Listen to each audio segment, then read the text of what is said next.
Yes. My name's Priest, Martin Priest, Jordan Mead. Oh, yes, of course. It's good of you to meet me. How is Barry? John? Thank you.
I'm sorry, but he didn't really stand a chance.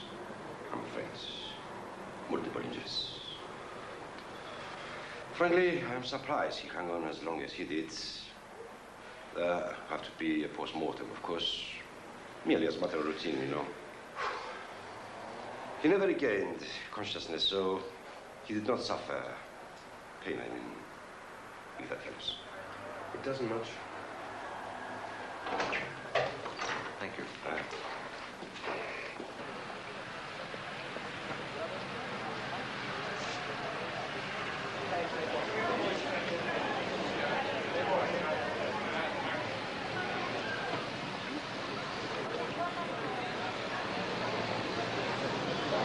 Well, what can I say? This must be a terrible shock for you.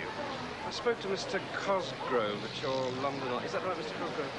When he called, he just said that Barry was critically ill. Well, that was the situation at the time. It was very sudden, I understand, while you were still on your way, in fact. You couldn't have got here any quicker.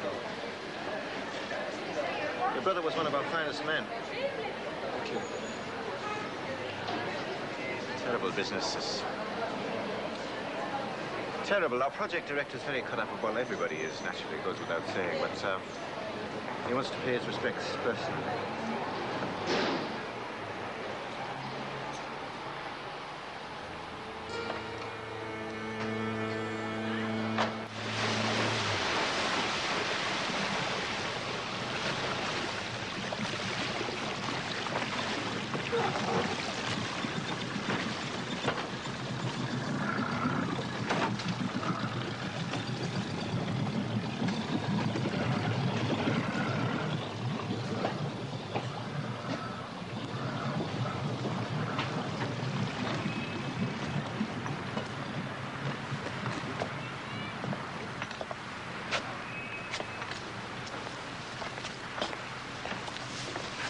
The brother, staying at Curian Palace Hotel.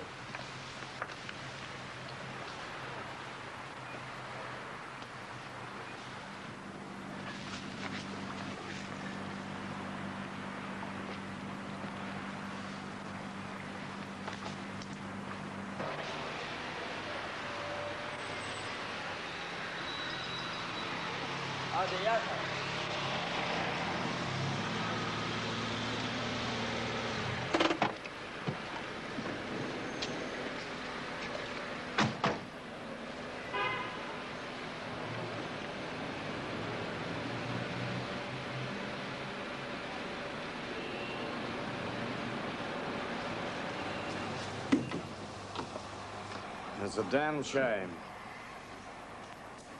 Damn shame. As I was saying, first-class chap, Barry. Right spirit. Kept the work moving, I can tell you. You can testify to that, eh, Martin? Yes, I certainly can. Got on so well with everyone. You could do with a few more like him. That's the truth. It's an important project, this, you know. Quite a coup getting the contract, believe me. And your brother will be sadly missed. Not easily replaced. Men of his caliber are fairly thin on the ground. Yes, indeed. A credit to his firm, a great loss to his friends. And a credit to his family. And that's not a bad way to be remembered, is it? No, I suppose not. Now, accommodation. We fixed you up, of course. Well, we had made arrangements, but Mr. Collier tells me he's already booked into the Korean Palace. Oh? Yes, the company I work for made a reservation there. Ah, I see. Well, you'll be all right at the Korean. Comfortable billet, eh, Martin? Very. Now, I know this must be very painful for you, but there are certain arrangements that have to be made. No, I don't. Yeah. It goes without saying, of course, that Jordan Lee will fly your brother back to the UK at our expense. That's very good of them. No, it's the very least we could do. Tell me, is there a British cemetery on the island?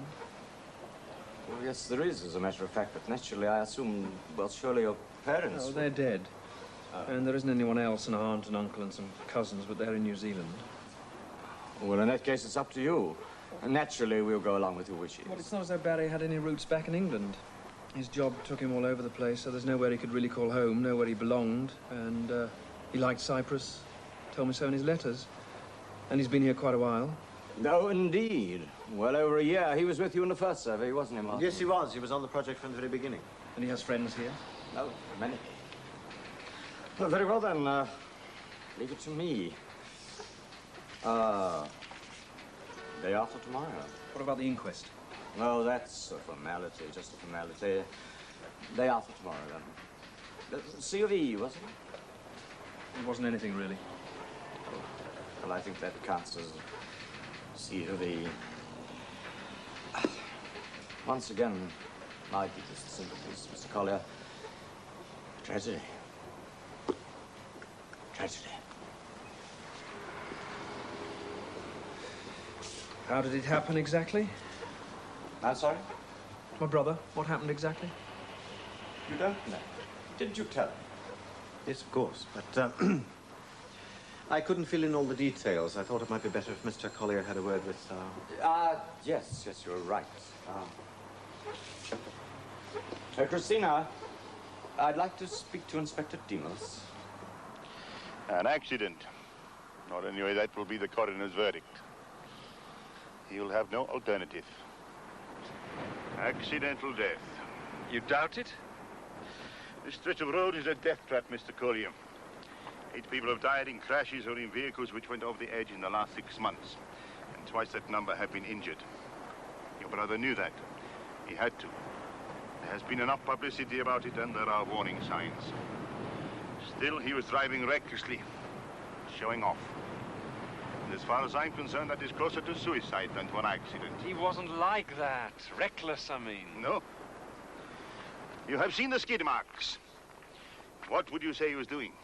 50, 60? And with such pens as these? He was a good driver, experienced. He could handle a car, any car. Oh, really? So will that be his epitaph, then? A tire blew, you said? Which, if he had not been speeding, would have been no problem.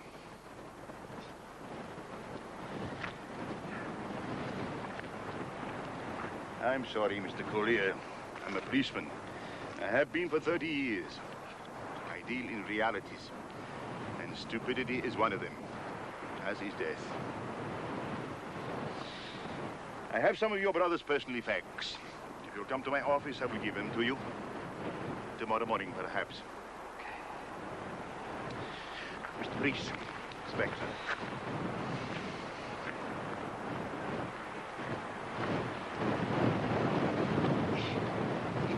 that I do not sympathize. It is just that I have seen too much of this. And it is all such a waste of living. And waste makes me angry.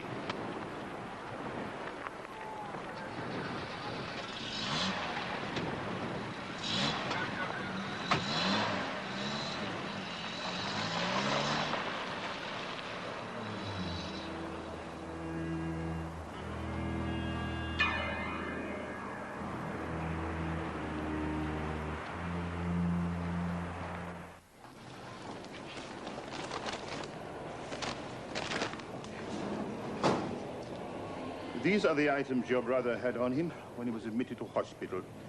A wristwatch, a wallet containing 11 pounds, diary, pen, checkbook, 862 million coin, and various keys. Thank you. Do you want to check the items against the list? I don't think that'll be necessary. Then, if you will sign the receipt.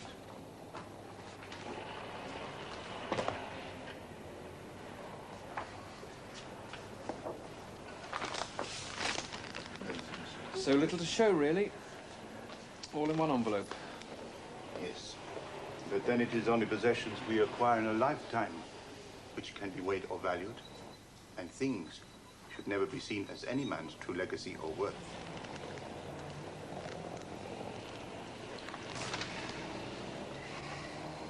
Did you know my brother? I met him once, officially. 3 months ago, a man from his section fell from a cliff while working and was killed. It was an accident. Oh, I thought you didn't believe in accidents. Of course I do, Mr. Collier. In that which is truly accidental. But then I have to, don't I? You see, I come from a very large family. Thank you. Calimera.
That's fine, thank you.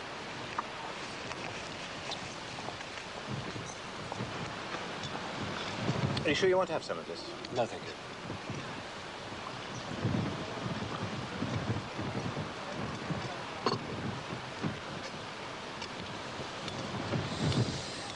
How did you get on with Inspector Demas this morning? Oh, it was quite simple. No complications? How do you mean? Oh, nothing really, just... You never know what people get up to sometimes. Things can become a bit involved. You mean Barry? I haven't had time to go through the stuff. There wasn't much there, really, just a diary and a few photographs. Oh, yes, Barry was pretty useful with his camera. Were they good? Yeah, and especially the girls. The girls. Most of them, in fact. And a few, what looked like something out of a museum. Oh, I'd like to see them sometime. I admired a lot of the stuff he took. Yeah. Look, will you excuse me? I've a lot to do. Yes, of course.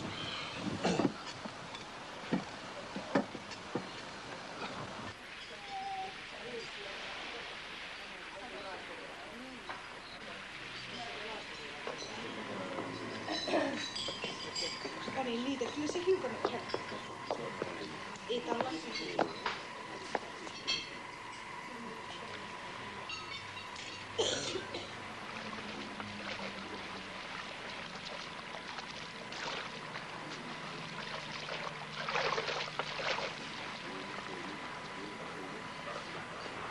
Mr. Collier?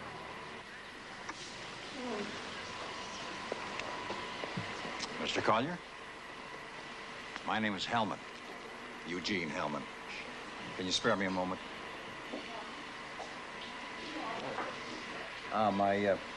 My business associates, Mr. Travis and Mr. Olson.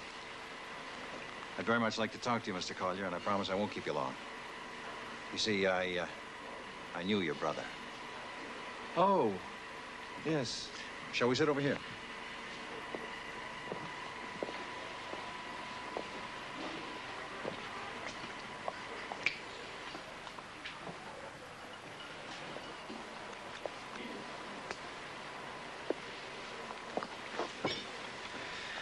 So, you knew Barry? I sure did. And more than just as an acquaintance. I like to think that we were friends. That's why I can't tell you how deeply grieved I am by what has happened. That's why I had to speak to you to offer my condolences. Thank you. A great loss. Now, what will you have? Tomato juice. Whatever you say. Tomato juice. Right, a tomato juice and a bourbon on the rocks. One bourbon on the rocks, one tomato juice. And for your friends? Nothing. They're not drinking. Oh, nuts? Oils? I said nothing. Well, in that case, they'll be served even quicker than this gentleman and yourself. Thanks.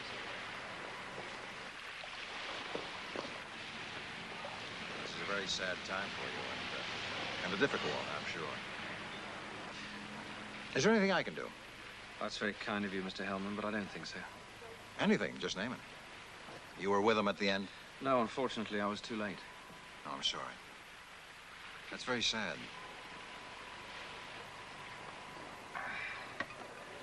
One bourbon on the rocks. One tomato juice. Yes, sir. So you've no idea if Barry said anything, any last wishes, that kind of thing? I'm told he never regained consciousness. That's tough. Still, maybe it was better that way. To Barry, a great guy. Thank you. How did you come to know my brother, Mr. Hellman? Well, we met very casually one day. I can't remember exactly where. Water skiing, I think. Yeah, that's right, water skiing. You live on Cyprus? Oh, no, I'm just visiting. But I've been here a while. My yacht is moored off the Nautical Club. Barry never mentioned me when he wrote to you? No. Never a word, huh? Well, he was never a great one for writing letters. And when he did write, it was usually just a few lines, you know. So you've no idea what he got up to out here, then? Sorry? The happy bachelor bit, you know, wine, women, and song, all that sort of thing. Oh, I knew he was having a good time. He liked Cyprus. He sure as hell did. It's a great spot. Yeah. The company he worked for, Jordan Neve? Yes. Are they treating you okay? Oh, yes, with every consideration. Good, good. That's the way it should be. But if you run into any problems, you let me know, huh? Thank you, but I don't think there'll be any. Well, perhaps not, but still, you never know. Anyway, I'll give you a number where you can reach me by radio telephone, just in case. May I? Yes. No, well, I should think I've already got it in Barry's diary. His diary? You have it? Yes. Oh, of course. Personal effects. Well, it was among the things the police gave me. Well, maybe you'll get a better idea of his life out here from that. No, I'm afraid not. It was just appointments, telephone numbers, nothing much else. It's that kind of diary. The kind of diary I keep. The kind we all keep. Well, in case my number shouldn't happen to be in it, here. Right, thank you. See, why don't you have dinner with me on board the yacht one evening? We could talk some more. You'd be very welcome. Very kind of you, Mr. Hellman, but I'm not here for very long, and with the funeral tomorrow and all the formalities. Oh, and, sure, you know. sure, I understand. Well, Mr. Collier, I'm very grateful to you for giving me some of your time, and, well, again, what can I say? A great guy. Well, it's nice to know Barry had such good friends. He was very important to me, and that's for sure. Well, maybe we'll meet again sometime. Yes, I hope so.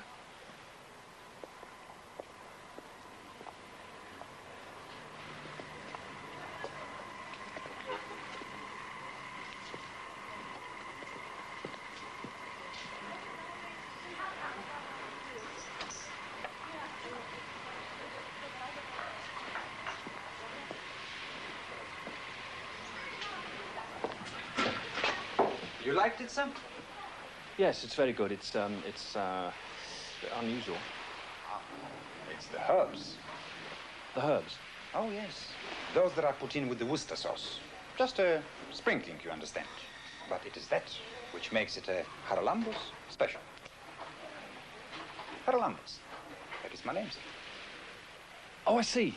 Well, it's very good. Thank you. Thank you, Mr. Collier. Man that is born of woman has but a short time to live and is full of misery. He cometh up and is cut down like a flower. He fleeth as it were a shadow and never continueth in one stay. In the midst of life we are in death. Of whom may we seek for succor but thee, O Lord, who for our sins are justly displeased? Yet, O Lord, God most holy, O Lord most mighty, O holy and most merciful Savior, deliver us not into the bitter pains of eternal death. Thou knowest, Lord, the secrets of our hearts. Shut not thy merciful ears to our prayer, but spare us, Lord, most holy, O God most mighty. O holy and merciful Savior, thou most worthy judge eternal. For as much as it hath pleased Almighty God of his great mercy to take unto himself the soul of our dear brother here departed, we therefore commit his body to the ground, earth to earth, ashes to ashes, dust to dust.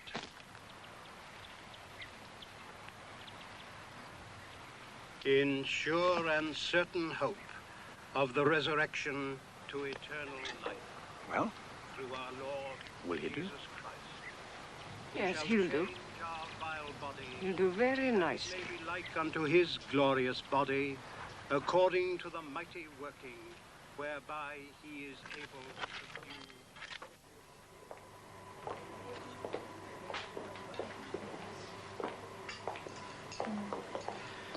Well, thank you for lunch. Oh, the least I could do. Thank you for everything. Well, as you said, it's what Barry would have wanted, I'm sure of that. What time are you thinking of going over to Barry's place tomorrow, Ed? Early, straight after breakfast. How far is Paphos? It's about an hour. I'll pick you up. Shall I drive you over? Oh, don't bother. I'll take a taxi. You sure? No trouble. I'm positive. I'll probably stay there for a while. Overnight, anyway. There'll be quite a bit to sort out, I expect. Well, if there's anything else I can do, give me a call, right? Right. I'll see you again before you go back to England. Yes, and thank you. All right, till then.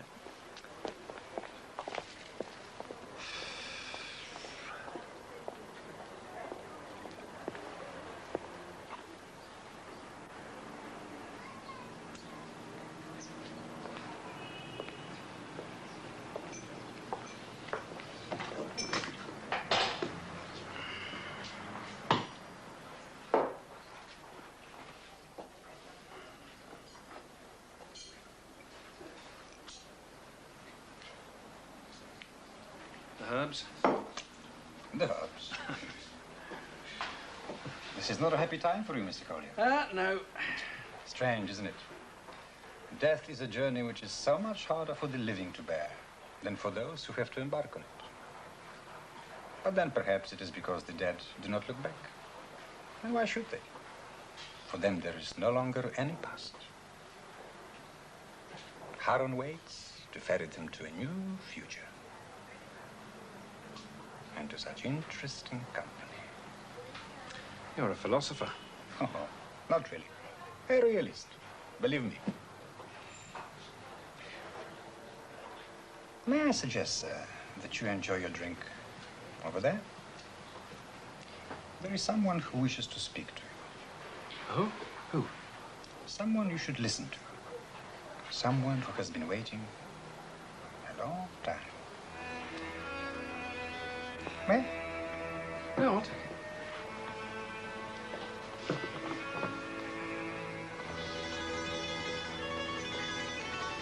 David Collier?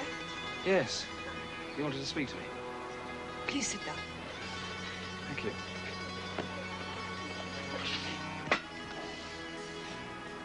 What can I do for you? You are a man, I think, who values the truth. Well, I like to think so. Well, then it is more a question of what I can do for you. There is something that I have to tell you about your brother. Did you know him then? You could say that there was a very special relationship between us. Oh, I see. What's your name? Helen. And what is it you have to tell me? Oh, if it's personal, if it's It something... concerns his death. His death? Yes. You have to know it was not an accident. Your brother was murdered. Murdered? But that's ridiculous. It was an accident. Inspector Demas told me so himself. He's quite certain of that. Perhaps. But just the same, what I am telling you is the truth. I don't believe it. It can't be. But it is. Look, you said yourself that you were very close, you and Barry. Well, isn't it possible Mr. that... Collier, do I strike you as being a hysterical woman? In any way unbalanced? No, but what you're suggesting is... It is not a suggestion. It's the truth. No, but it's impossible. Barry murdered? Why? For what possible motive? Can you tell me that? And who by? Someone may want to see another dead for many reasons. All I am saying is that he was killed, not that I knew who killed him. So you've no idea, is that it? Your brother was murdered, that's all I'm saying. And you can prove it? No, not at this moment. Then it's not a fact. Best it's a theory, and a fantastic one at that. But it's the truth. So what did the police say when you went to them with this truth of yours? I have not been to the police. Why not? Because before doing anything else, I wanted to talk to you. Really? Or was it because you know that without any evidence... But there is evidence. Well, just a second ago you said... I said I could not prove it, and that is so. But there is evidence. Evidence that I think will do much to convince you. And if you will come with me, I will show it to you. Mr. Collier, just allow for the possibility, however far-fetched it may seem to you, that what I am telling you is the truth. Would you not then want to see your brother's murderer punished? Well, yes, of course. Then come with me.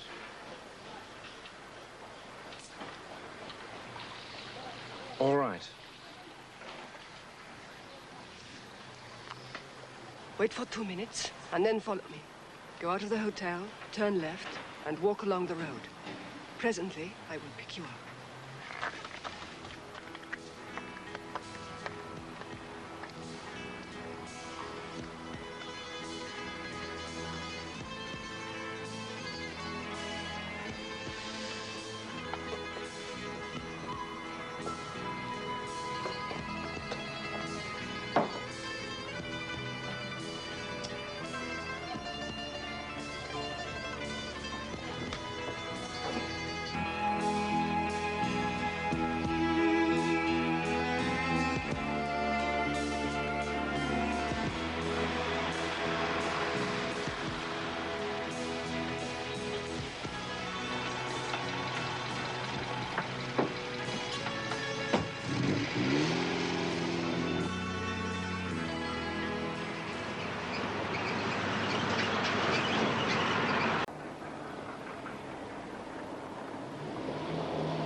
much further? We've been driving for almost an hour.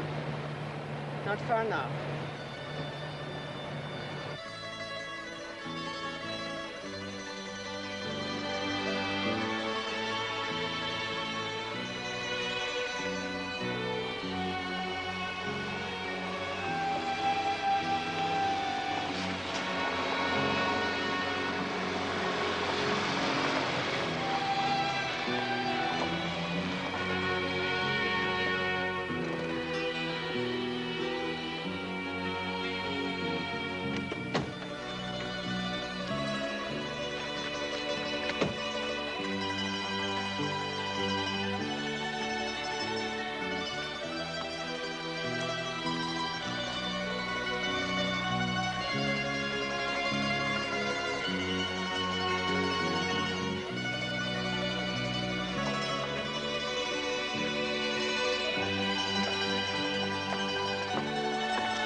Wait here.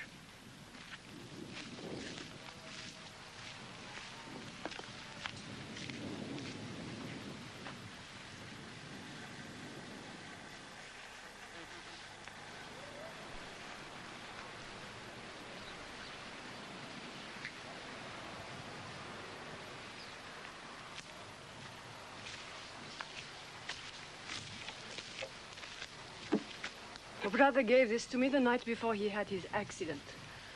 He was very nervous and told me not to say anything to anybody about it. Open it.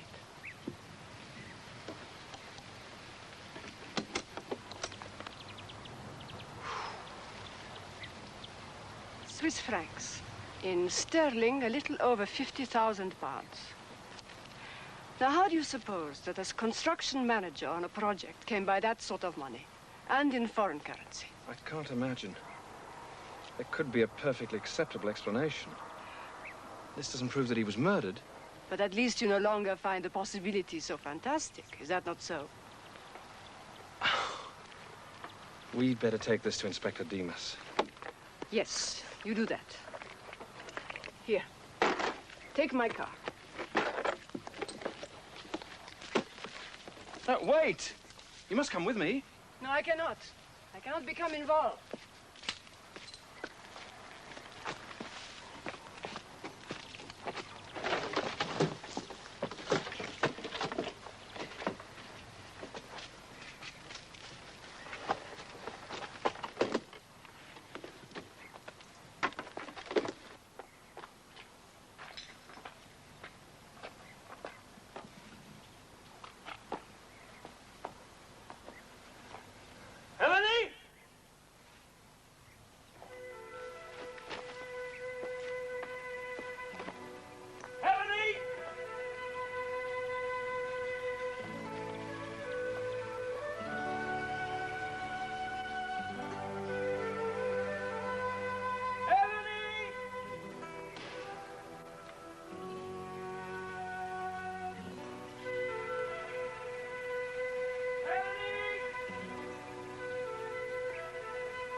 hit him too hard.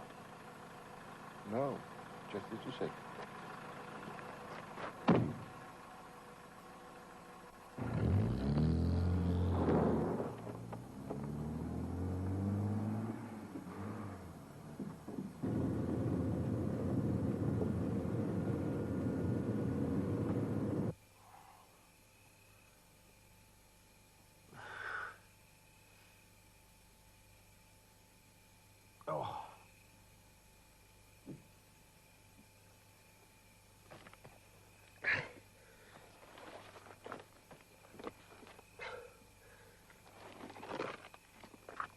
Oh.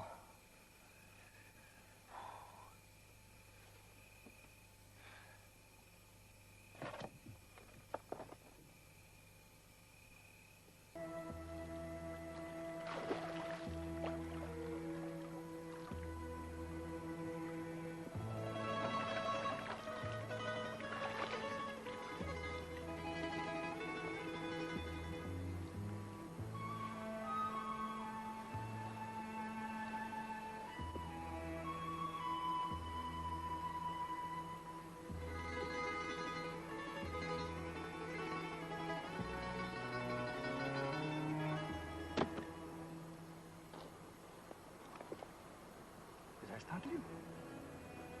Hardly. Not even a little?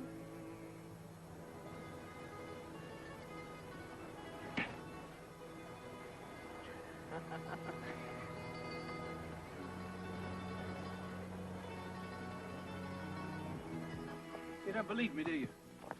You don't believe any of it. You think I made it all up? No. Well, what then?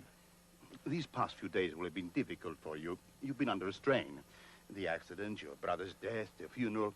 It all must have been a considerable shock. I see. It was some kind of mental aberration. Is that it? Well, that's one possibility. And what was I doing in the middle of nowhere? Miles from Limassol. Well, How did I get there? Heaven only knows, but admit it, Mr. Collier. Your story is not an easy one to accept, is it? A rendezvous with an exotic woman in a hotel bar, talk of murder, a briefcase with how much money in it? £50,000 plus in Swiss francs. Yes, it always is. And then the ambush on a lonely road. Tell me, did you read a lot of thrillers? No, I do not.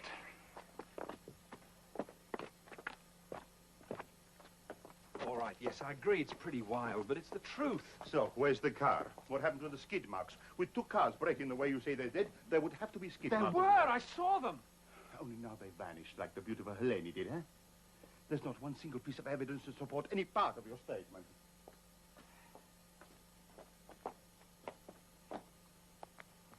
The barman, Haralambos. He'll confirm some of it. My meeting with a woman, for instance. And if nothing else, that'll at least confirm that she existed. And then perhaps you'll stop thinking this is some kind of hallucination and take it seriously. Talk to him. No, talk to him, please.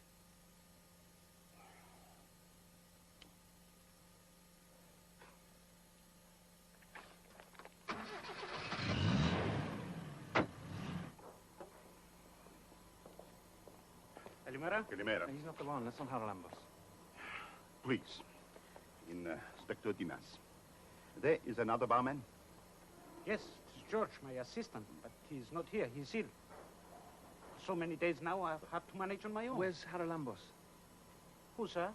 Haralambos, the man who was on duty yesterday and the day before. I am sorry, sir, you must be mistaken.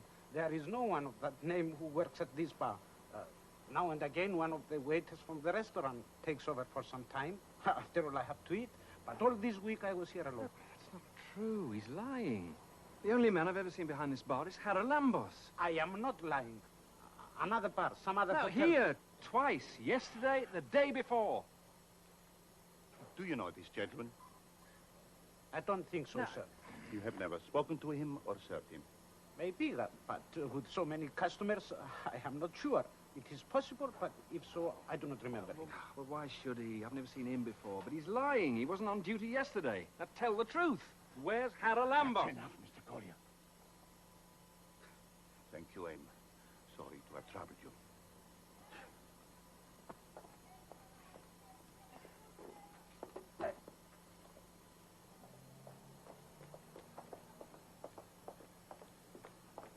Inspector, listen. At your insistence, I was called from my bed before dawn and drove a long way. Together with other police officers, I wasted a great deal of my time. I would not advise you to push my patients any further. I suggest that after you have rested, you leave for Paphos as intended and settle your brother's affairs as quickly as possible. So that's it then? Case closed, eh? I didn't make it up. That's been ruled out. I imagined it. Everything. All imagination, all in my mind.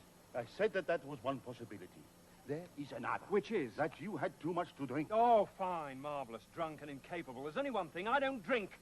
Well then, Mr. Collier, I am sorry. Because there goes the benefit of the doubt.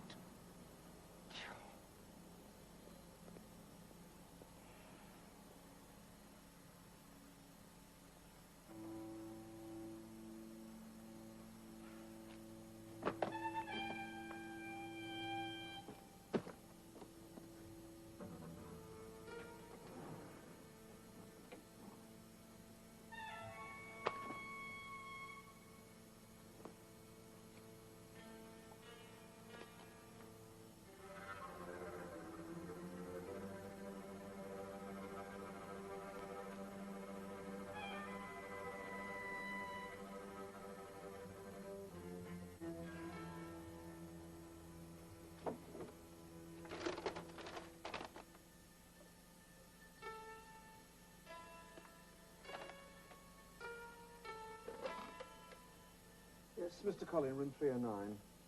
I'm leaving today. Would you make up my bill and order a taxi in 30 minutes? Thank you.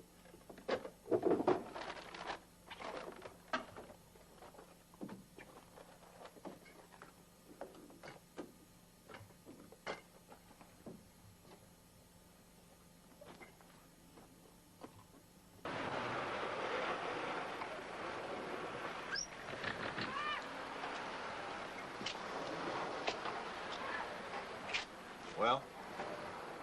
Collier checked out of the hotel today. He's gone to Paphos, to his brother's place. What are you two doing here? Not in daylight, Mr. Hellman. It's too risky.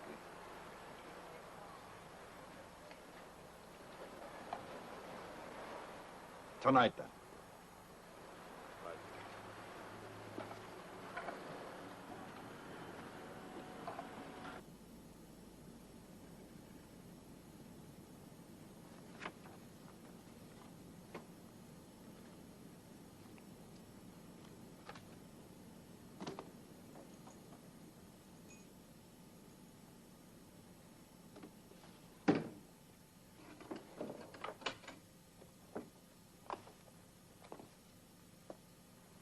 You could say that there was a very special relationship between us.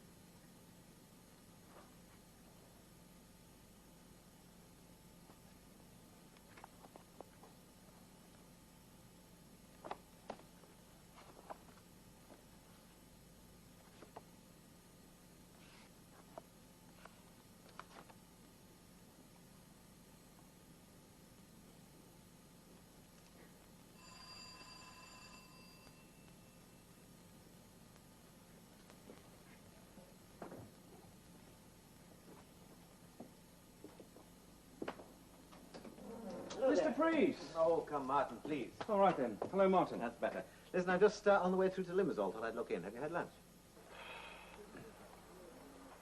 So you've been through Barry's papers, you say? Well, most of them, anyway. And no problems, I hope. No, I don't think so. It all looks pretty straightforward. A few bills to be paid, one or two letters to be answered, that kind of thing. Well, if you do need any help, give me a shout. I'm sure our legal department will only be too happy to help you. And in case you get snarled up in any Cypriot legal formalities, the company has a lawyer in Nicosia who can put you straight. And please don't hesitate, because Jordan Neath will foot the bill. Oh, thanks. I'll remember if the need arises. There was a will, was there? Yes. Apparently everything comes to me. Well, that makes things much simpler. So presumably you'll just wait around until probate is granted or whatever? Well, I don't know. It depends on how long it takes. But I'll be here for quite a while, I expect. Oh, good.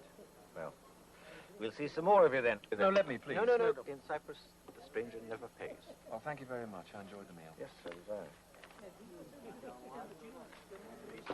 Thank you very much, Mike. Thank you very much.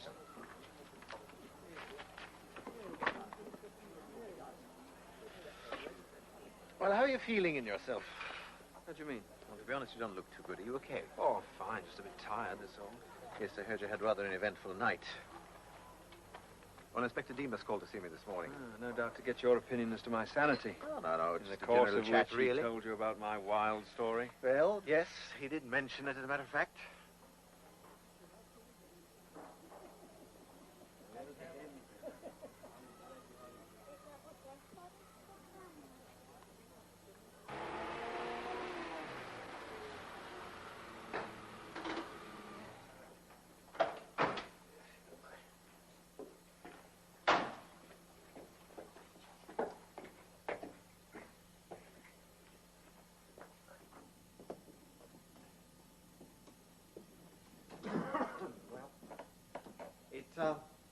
Just doesn't make any kind of sense, really, does it? I mean, if this strange lady had kept the hiding place of the briefcase a secret, as it would seem she had, well, then why were you attacked and robbed, and who by?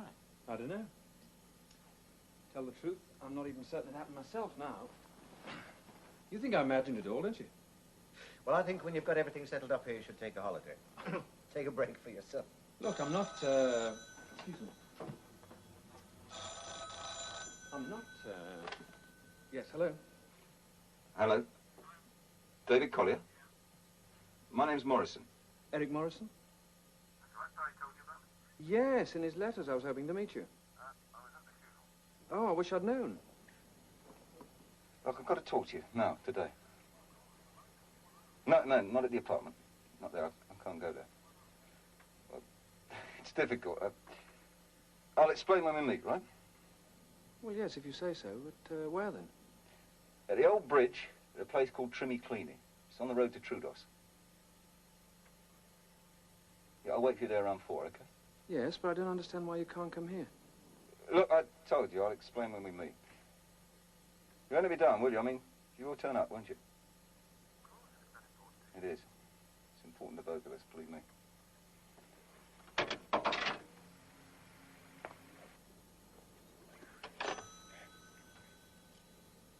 Something wrong? No, it's just, that was a friend of Barry's, Eric Morrison. Then you'd know him, of course. Yes, my senior work supervisor. Yes, he wants to see me. The place called Trimmy Cleany? Yes, up towards the mountains. Why, there, it's a fair distance.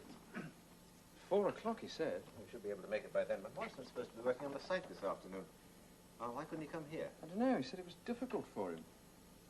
They were very close, weren't they, he and Barry? Yes, almost inseparable. Yes, he sounded very upset. Well, he's bound to be. However, that's no excuse for him sloping off without permission. Look, I'd run you up there myself when you have this meeting with Oh, William at 3. no, I wouldn't hear of it. I can manage anyway. I'll get there. Barry's car. Oh, yeah. Look, I'll take you the best route to take.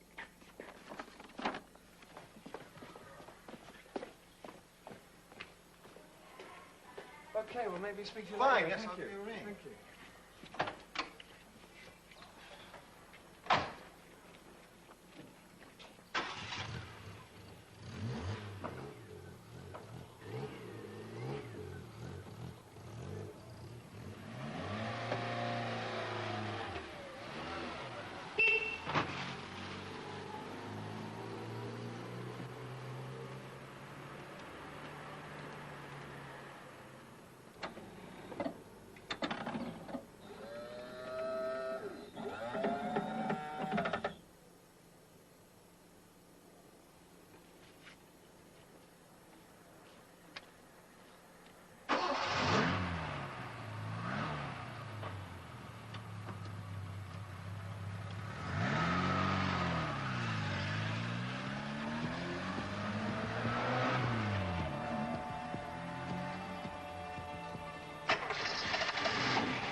Eric Morrison, I presume.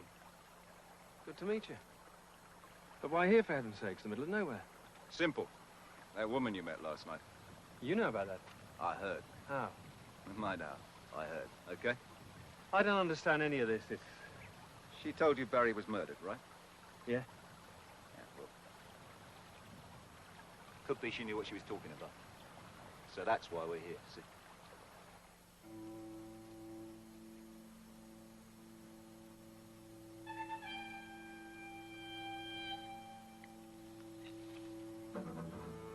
£50,000 in Swiss francs, right? Yes. A little over 50,000, she said. Yeah, that fits. Then you believe my story? Thank God someone does. Well, I believe a bit about the money. You see, half of it belongs to me.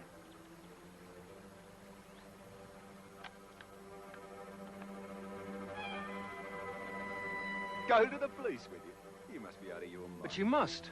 If you confirm the existence of the money, Demas will probably accept the rest of my story. You'll have to make a fuller investigation. Maybe.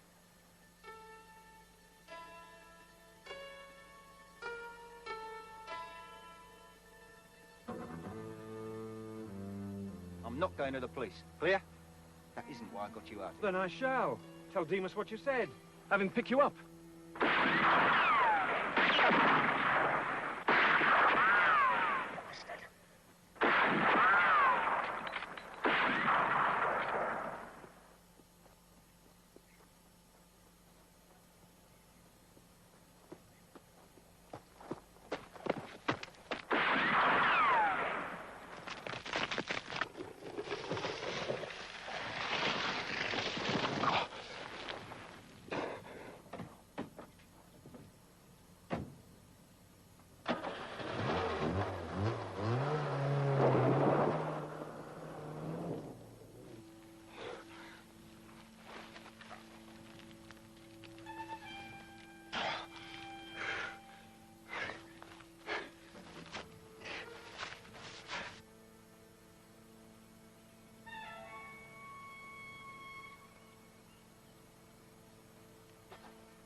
He did not come back to the apartment last night. We checked it out. Discreetly, I hope. Yeah, sure. No one's seen him since yesterday afternoon. And you found nothing when you searched the place? Not a thing. And suddenly he's not around anymore. Interesting. You think he's gone undercover? That, or maybe he's just visiting. Taking stock. Making an inventory, perhaps. Well, either way, find him. I'm very anxious to talk with Mr. David Collier. And if he doesn't go for the idea? And persuade him that it would be to his advantage.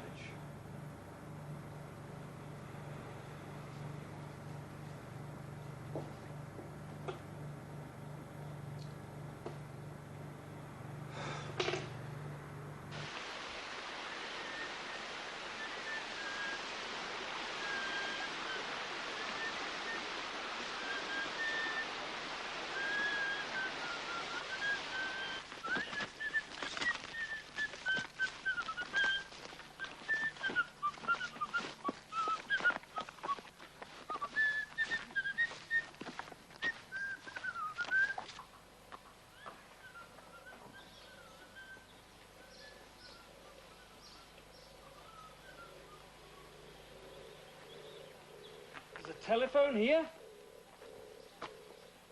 Here, telephone?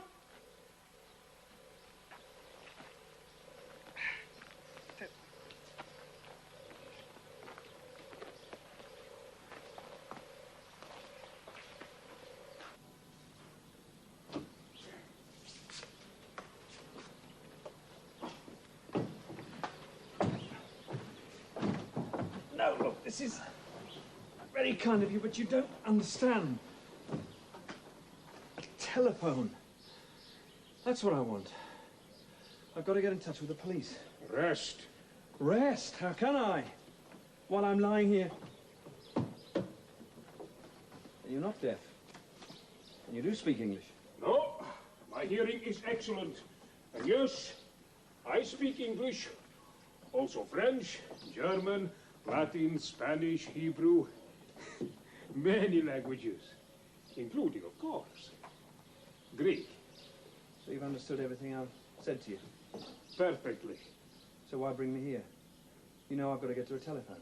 Someone tried to kill me yesterday. Yes, so you said. It's the truth. I believe you. So I've got to get in touch with the police. You will be assured of that. Now, right away. That is not possible. The nearest telephone is some distance from here, and you are injured. Traveling is not easy for you. Later, when you are rested, you will see. It can't wait. You cannot walk. And my mule is tired, as I am tired, as you are. So for now, rest, sleep. I wasn't alone. There was someone with me. He was shot at too. He ran, but I don't know for sure that he's okay. And even if he did get away, he could be in danger. He's got to be protected. This man you were with, if he is alive, do you not think that by now he will himself have gone to the authorities? I imagine so. Then your concern for his safety is unnecessary. And if he is dead, well, then there is no need for haste, is there? Better you should look to your own well-being, friend. I'm all right, Jack. That's a charming attitude. It is a practical one, and pragmatism is not without its merits as an ethic. Oh, it hurts. Yes, it hurts. The poultice will heal it. Oh.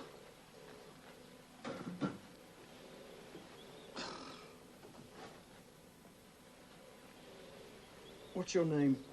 Basilios. Put your trust in nature, Englishman, for in it is all that is divine. The common cold, piles, cancer? Yes, in those two. Yeah, thank you, we can do without them. But also in the rose, and in your first breath. Rest, faith. The salve will mend your ankle. It is an old and proven recipe. And as for the pain you are feeling now, well, this will ease that. What is it? Wine, the best in all Cyprus. No, thank you, I don't drink. Not even wine? No. Why?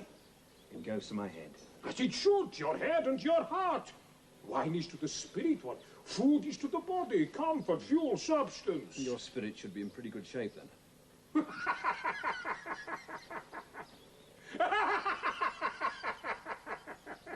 Englishman. Succor and pleasure for the needy, and for myself, a vindication. But a traveling companion, nothing more. This, though. This is something special. I'm sure it's everything you say it is, but no thank you. It has medicinal qualities too. It will ease your pain. I'm sure if I drank enough of it, I don't imagine I'd feel anything. That is true. That, taken in the right amount, you feel everything except pain. Wine can open doors within you which you did not even know were there, let alone that they were closed. In vino veritas. No. The truth is not in wine. The truth is within everybody. Wine is merely a mirror in which to see it, to know yourself as you really are. And that is perhaps the reason why you do not drink it, eh? You are afraid of you.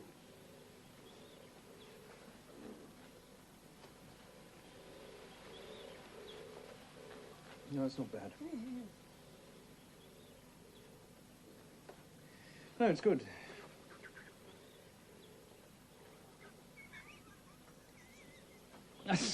That's very good. Did you not have my word for it? And the key to so many locks? So, Englishman. Yasu, Sante, Prost, Salud, Na Zdarovia, L'chaim. Cheers.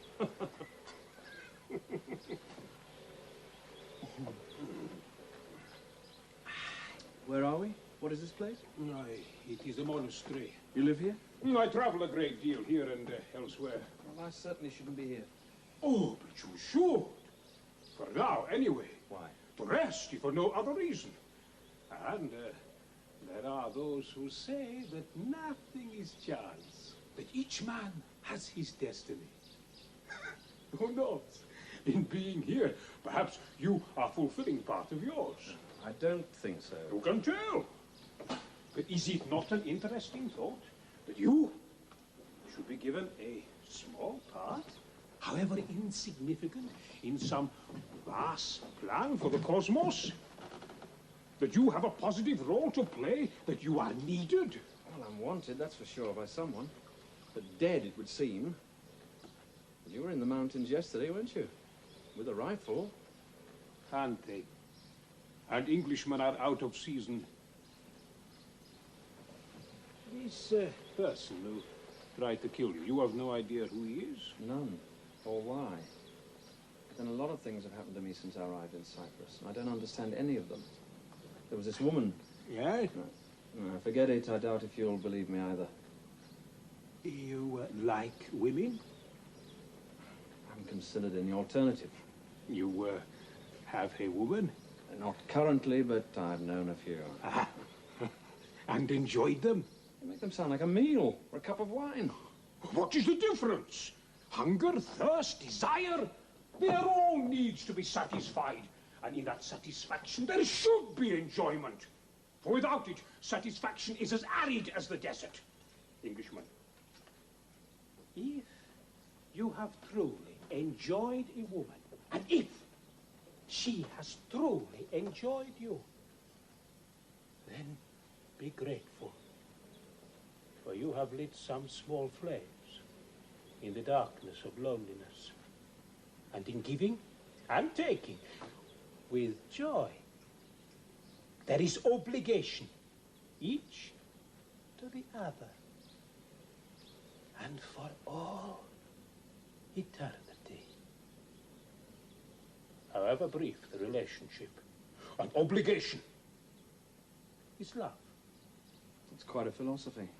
One that I recommend to you for consideration. And one which you've adopted? From my earliest days, and in my time, I have contacted many obligations.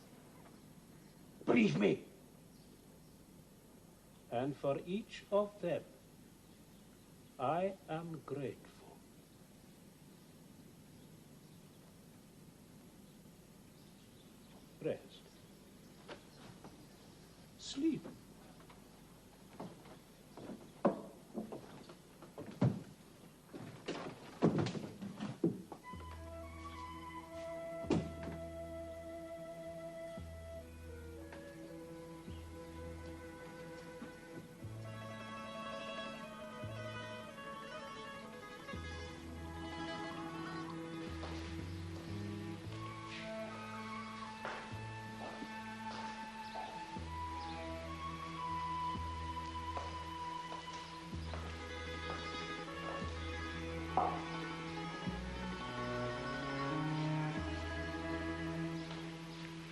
He will sleep.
Αυτά τα χαρτιά είναι όλα που έχουμε σε αυτή την υπόθεση. Así, παρακαλώ.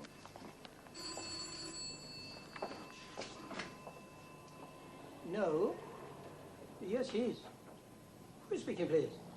Oh, one moment. Inspector, it is the Englishman, David Collier.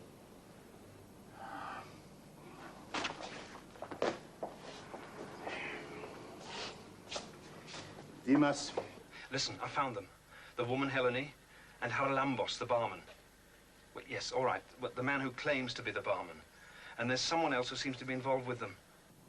He found you? Where? Shot at? Morrison? Who's Morrison? Now, look here, Mr. Collier, if it... No, you look, Inspector. You accused me of making the whole thing up. Well, whatever. Anyway, you didn't believe me. Well, now I can prove I was telling the truth. If you can get out here now, you can pick up all three of them, question them, and maybe find out just what the hell is going on. Now, I'm not saying that, but it's possible this Basilius has got a rifle. Oh, for God's sake, you're just wasting time. Where are you? Yes, it's another village. The monastery. Mr. Collier, if this is another... Very well. Wait there.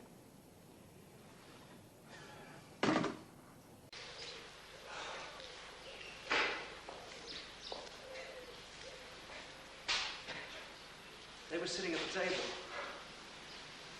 eating. I saw them from up there. They were.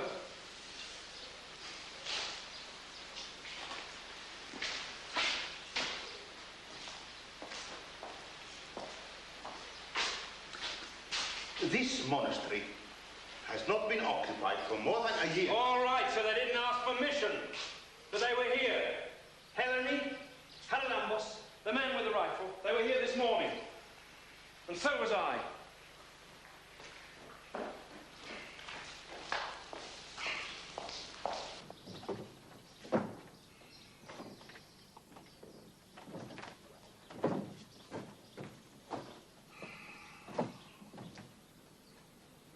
They must have come up and found I'd gone.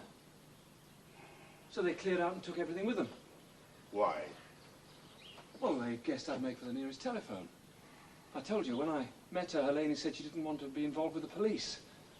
And this Basilius character wasn't too enthusiastic about my contacting you either. Why? I don't know. And these three strangers, what is their interest in you anyway? I don't know that either, but I tell you, it all happened. Everything happened, just as I said it did. My meeting with Helene, the attempt on my life, and my ending up here. Everything happened.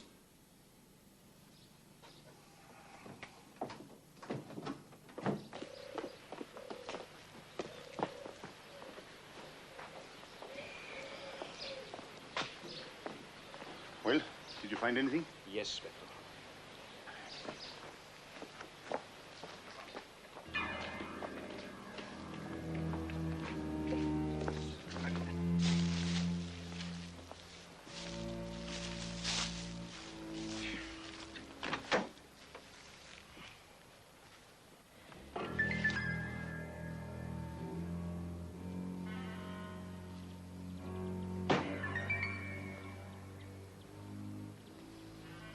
A membership card of the Limassol Nautical Club, made out in the name of Barry Collier. This is your brother's car. Yes. Which, according to you, you left in Trimaclini. I did. Where someone tried to kill you. Yes.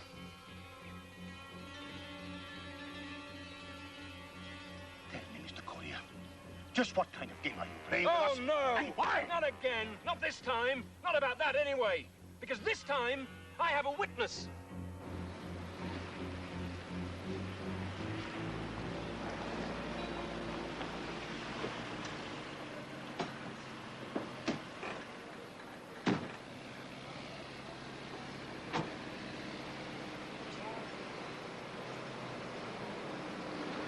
Inspector? Mr. Reese? David? Hello, Mark. Problems? You have an Eric Morrison working here, I believe. Yes. I would like to speak with him. I'm sorry, Inspector. You've made a wasted journey. Morrison's not here.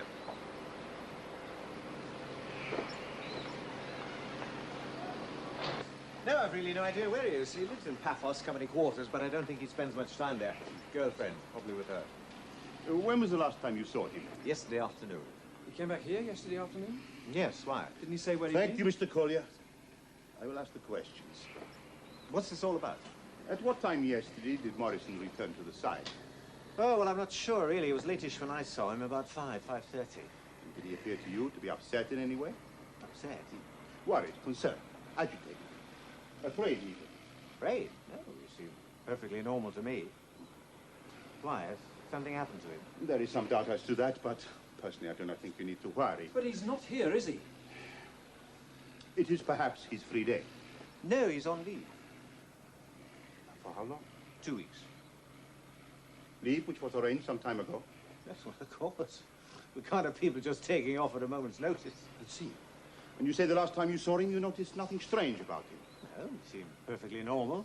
He did not, for instance, give you the impression of being a man who thought he was in danger. Or a man who has recently survived an attempt on his life?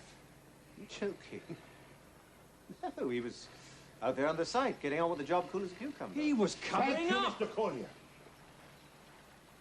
I'm sorry, but I don't, understand this. I appreciate that, but if you would bear with me a little longer.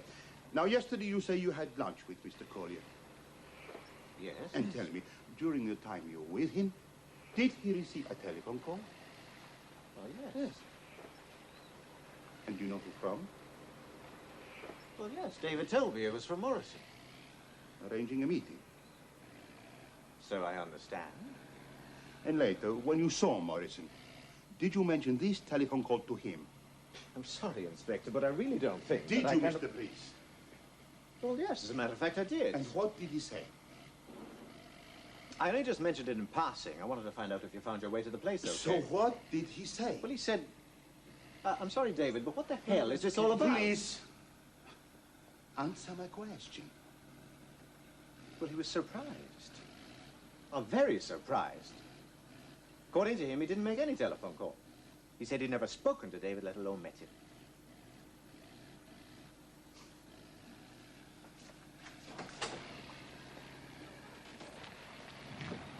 But don't you see? Morrison was lying to priests. Question him yourself. Mr. Collier, I am being charitable in not charging you with laying false information with the police. But my charity ends here, understand that. I suggest that you wind up your brother's affairs as quickly as possible and then leave Cyprus. I would also suggest that you consult a doctor. But I warn you, one more incident like this and...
Morrison.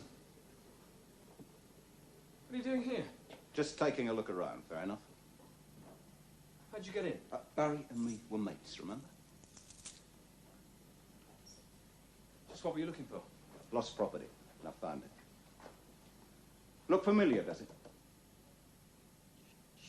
Had it all the time, didn't you? Barry would have played it straight with me, but not you. Oh, no. Wanted the lot, eh? Oh, you don't know what you're talking about. And how come I find this in the wardrobe? Wardrobe? I don't know. Look, I don't understand. This is crazy. I promise you that briefcase wasn't here when I left to meet you yesterday afternoon. Huh? All right, then, so maybe you lost a tooth, eh? And the fairies are feeling generous. Lucky Oh, you. for God's Don't sake, come be it so with me, bloody friend. Stupid. Surprise and innocence. It was all lies, your story, wasn't it? Well, most of it, anyway. And I nearly swallowed it, too. But it smelt wrong fishy, know what I mean?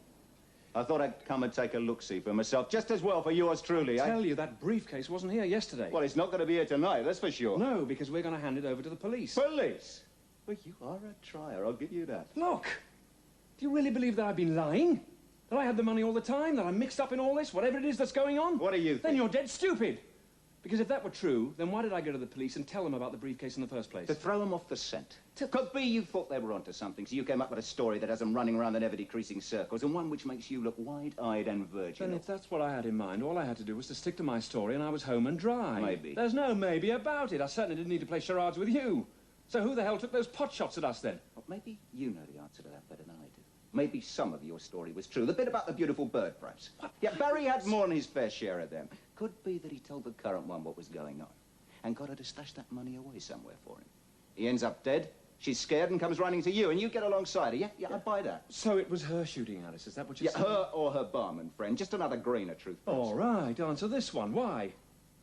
Because you knew all along that half of this money was down to me. And 3 into 50 works out better than 2 into 25. Well, you made a big mistake, friend. You're greedy. You've got naturally sticky fingers, son, but I got the money. Have fun. No one's got anything. I'm taking this briefcase to Inspector Demas, and you're coming with me. Get off. What's the matter with you? I said get off!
Come with me. I want to show you something.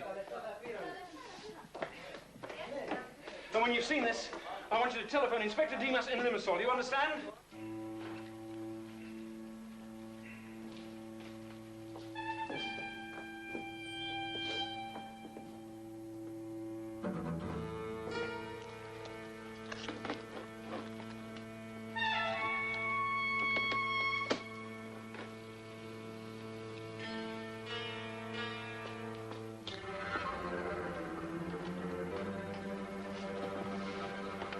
What is it that you have to show me?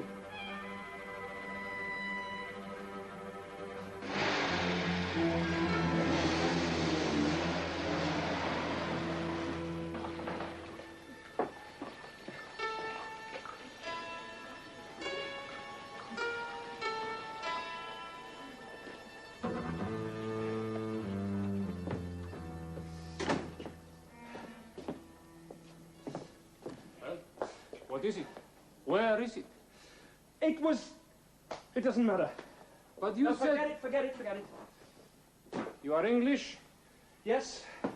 Your passport?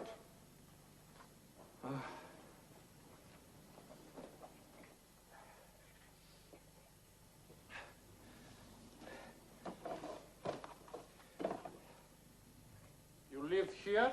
My brother's apartment. He's dead. There was an accident a few days ago.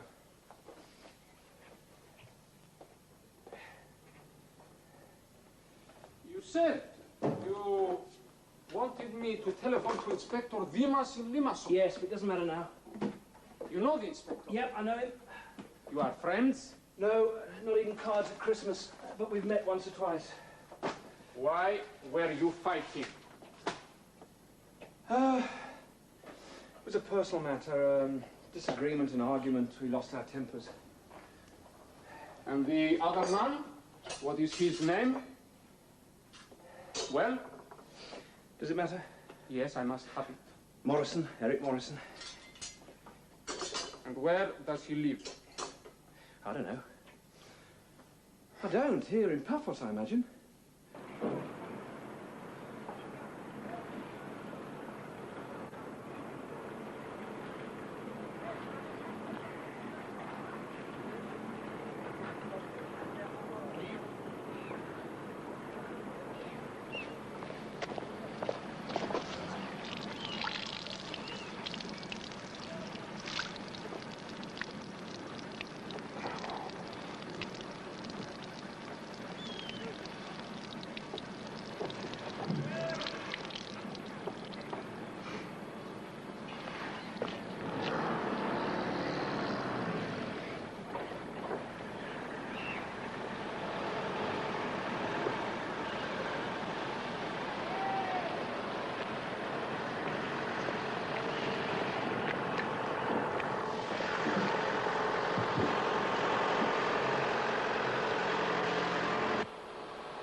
Papa speaking. Yes, Petrus. What can I do for you? Yes, I know him. No, I don't think so. He was one, was he? Good. Apparently, our friend David Collier has been fighting in the street. He's crazy, that one. Who was he fighting? No, I agree, yes. Who was he fighting? Really? Interesting. No, Petrus, it is not important. But thank you for letting me know. Yes, sir. Shadow boxing? No. Something of a battle, according to Theodore. With Eric Morris.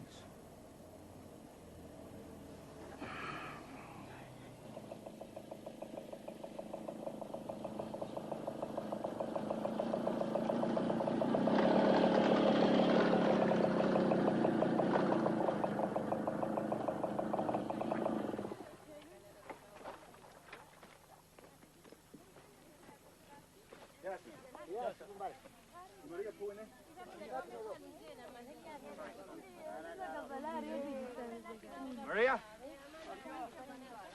Eric!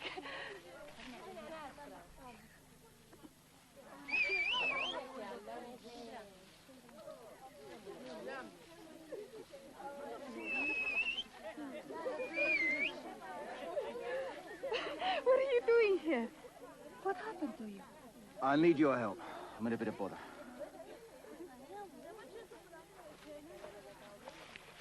Is it the police? No, it's nothing like that. What then? Look, I'll explain later. But it's not the law, right? I've just got to keep out of sight for a while. Stay with me.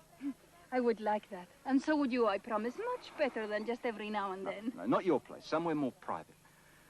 Away from a village. With someone who won't ask any questions. What's wrong? What is this trouble you're in? Someone is after you? You have been fighting, haven't you? What is it, Eric? It's nothing for you to worry about, believe me. Nothing I can't handle. I've just got to keep out of Paphos for a few weeks. You know anywhere? Yes. My cousin Andonis. He has a garage. He lives alone. We could go there. We? You will not need someone to keep you warm at night. Or perhaps you think you will find somebody else, huh? Don't be silly. It's you and me. Always has been, always will be. You know that. The two of us. This cousin of yours, where's he live? I will take you there as soon as I have finished work. No. No, Maria, no. It's got to be now.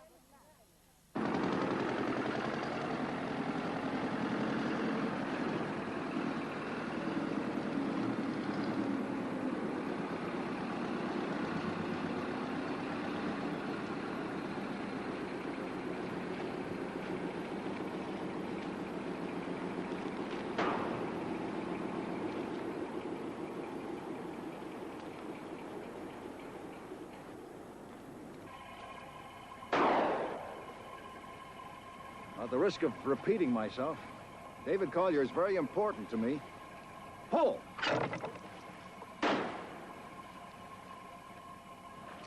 He is the key. Now, either his brother cut him in on the deal before he came out here, or one way or another, he's picked up the threads on arrival. Pull! Either way, he is now in the driver's seat, and I need him. And he needs you. Not necessarily. He could shop around. He'd be better off dealing with you. Well, obviously. But he has to be convinced of that fact, and in order to convince him, I've got to talk to him. Pull! We'd have picked him up in Paphos if the police hadn't butted in.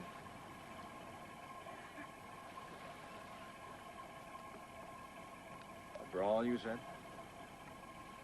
Yeah. Hell of a fight. And you've no idea who his opponent was? No, just that he was another limey. Fighting in public. How vulgar. We'll, call on him again tonight. Pull!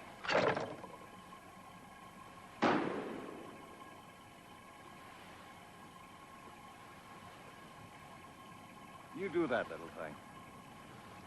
And if you don't mind my suggesting, stress the mutual advantages in our getting together. Now, do you think you can handle that?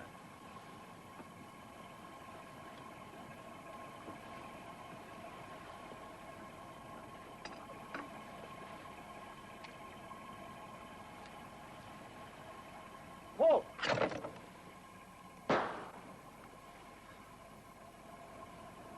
It's very impressive. But you know how I abhor violence. Except in self-defense. And even then, where there's no other alternative. David Collier is useless to me dead. Remember that.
Good evening.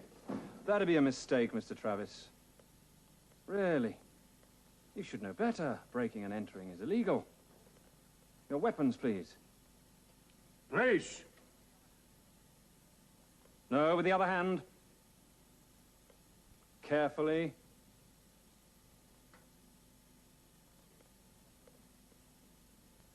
On the floor. Gently.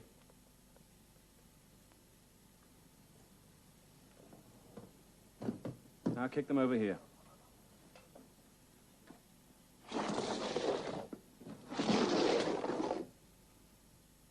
Well, I think that's all, except to say that you are not welcome here, now or at any time in the future. Good night. We have a message from Mr. Hellman.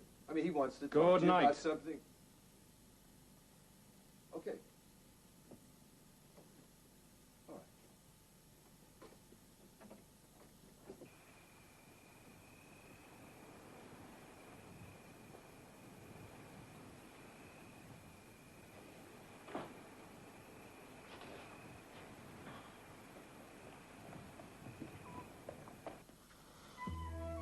Well, I think I did that rather well. I think I could have done it better.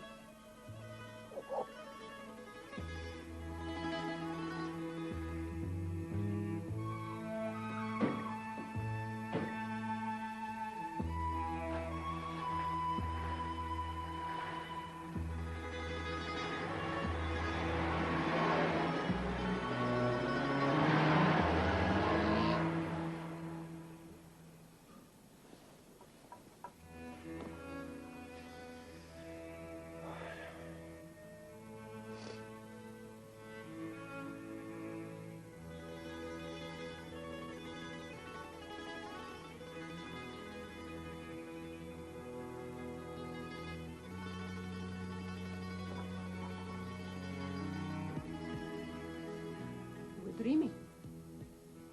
And I'm not now. No, not now. I'm glad. I was beginning to believe you never existed. Oh, I exist. See? Flesh and blood. We have to talk. Yes, you're right, we do. You have a hell of a lot of explaining to do.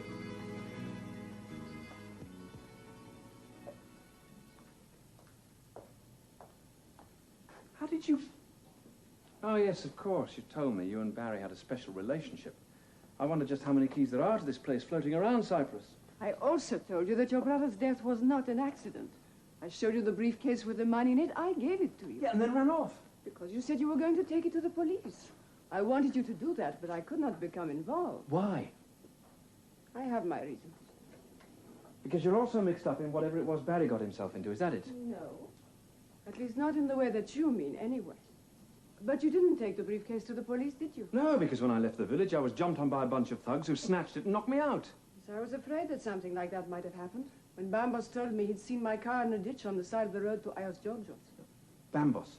It's short for Haralambos. The man who served you at the bar of the Curian Palace. He's my friend. He was concerned when I did not return and came looking for me. We used his car to pull mine back onto the road. I see. So that's why it wasn't there when I went back with the police. I did not know then what had happened. An accident, I thought. You were not there to say, and I did not want to leave it there.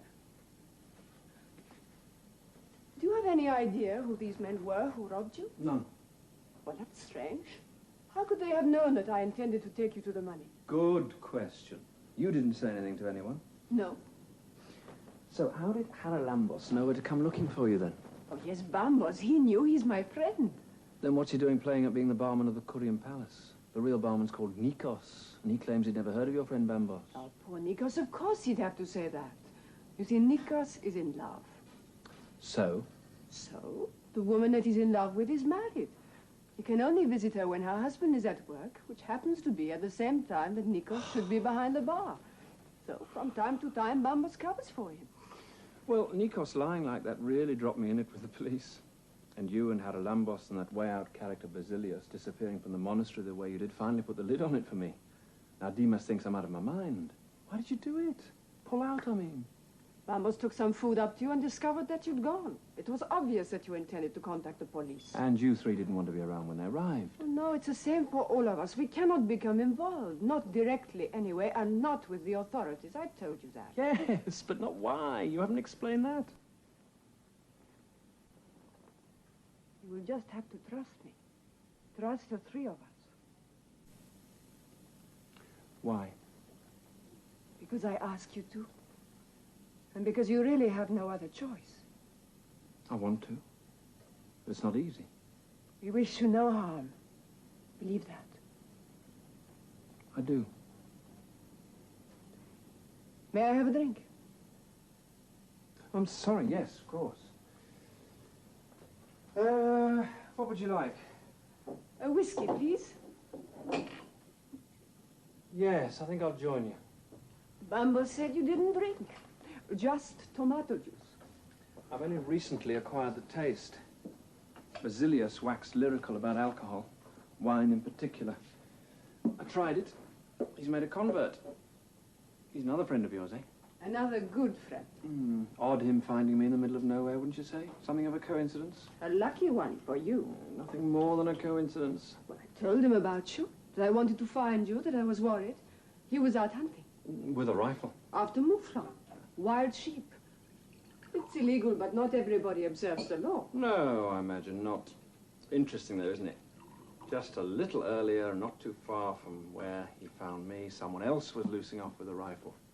Only they weren't after Mouflon, they were after me. And a man called Morrison. Yes, Basilius told me that you said that someone had tried to kill you. But he didn't say anything about another man. Who is this Morrison? He worked with my brother. He claims that half the money in the briefcase belonged to him. I'll get some ice.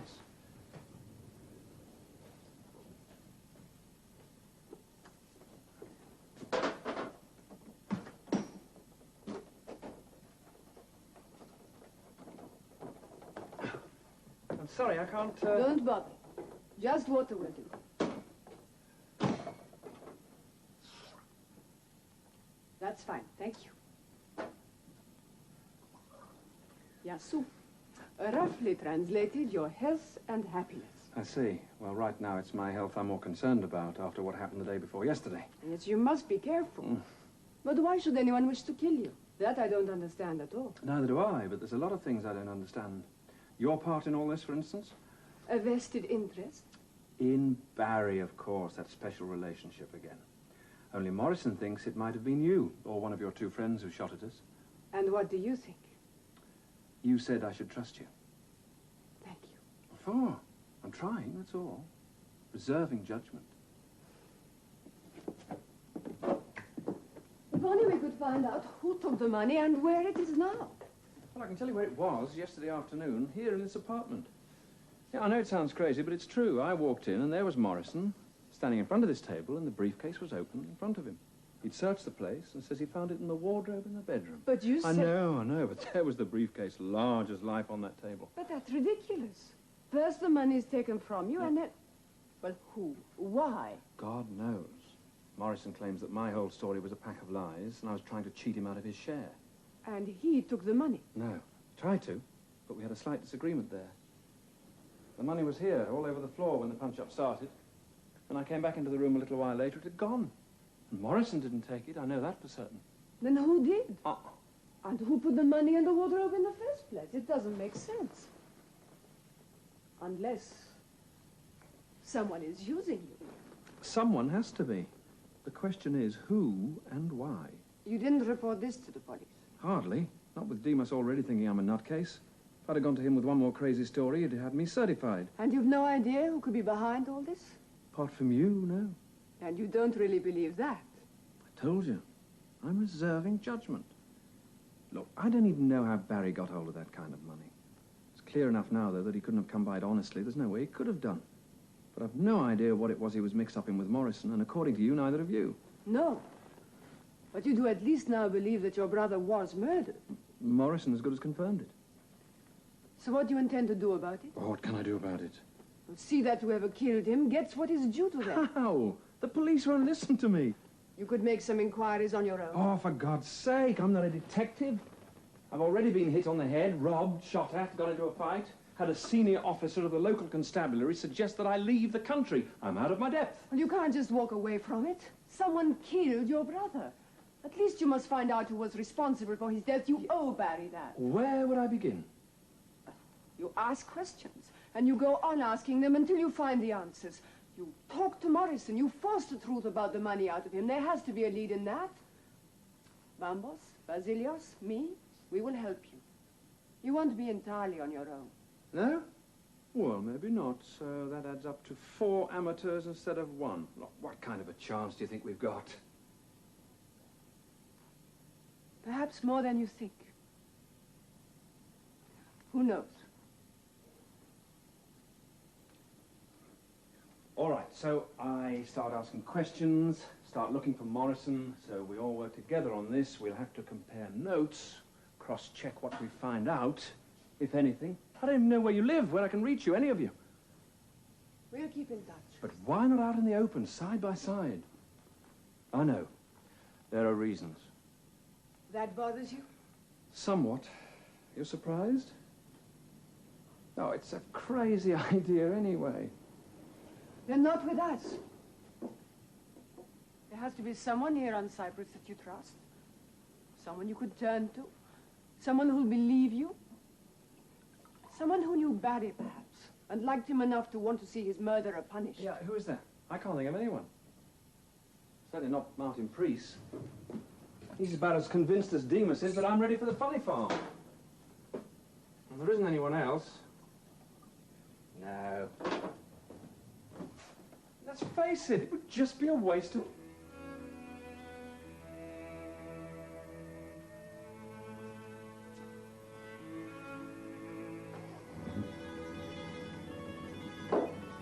Tony? Not again.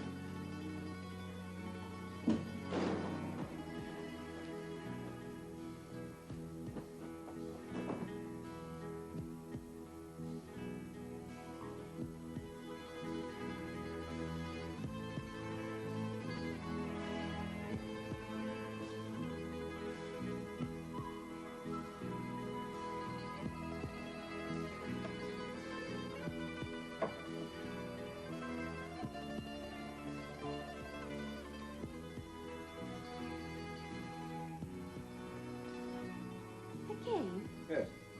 A damn great hole, full of antiquities. Sold things. Statues, pots, wine jars, plates. Thousands of years old. Kind of stuff collectors pay a fortune for. That's not all. There's treasure, too. Treasure? What kind of treasure? You name it. Bracelets? Necklaces? And then some. How did you find it? We got lucky. We sort of stumbled on it a while back. And that's how you got the 50,000 pounds? No, that's how Barry got it. But just 2 stones. Sapphires. Imagine. 50,000 quid. Just for them. And that's nothing. There's more. Much more.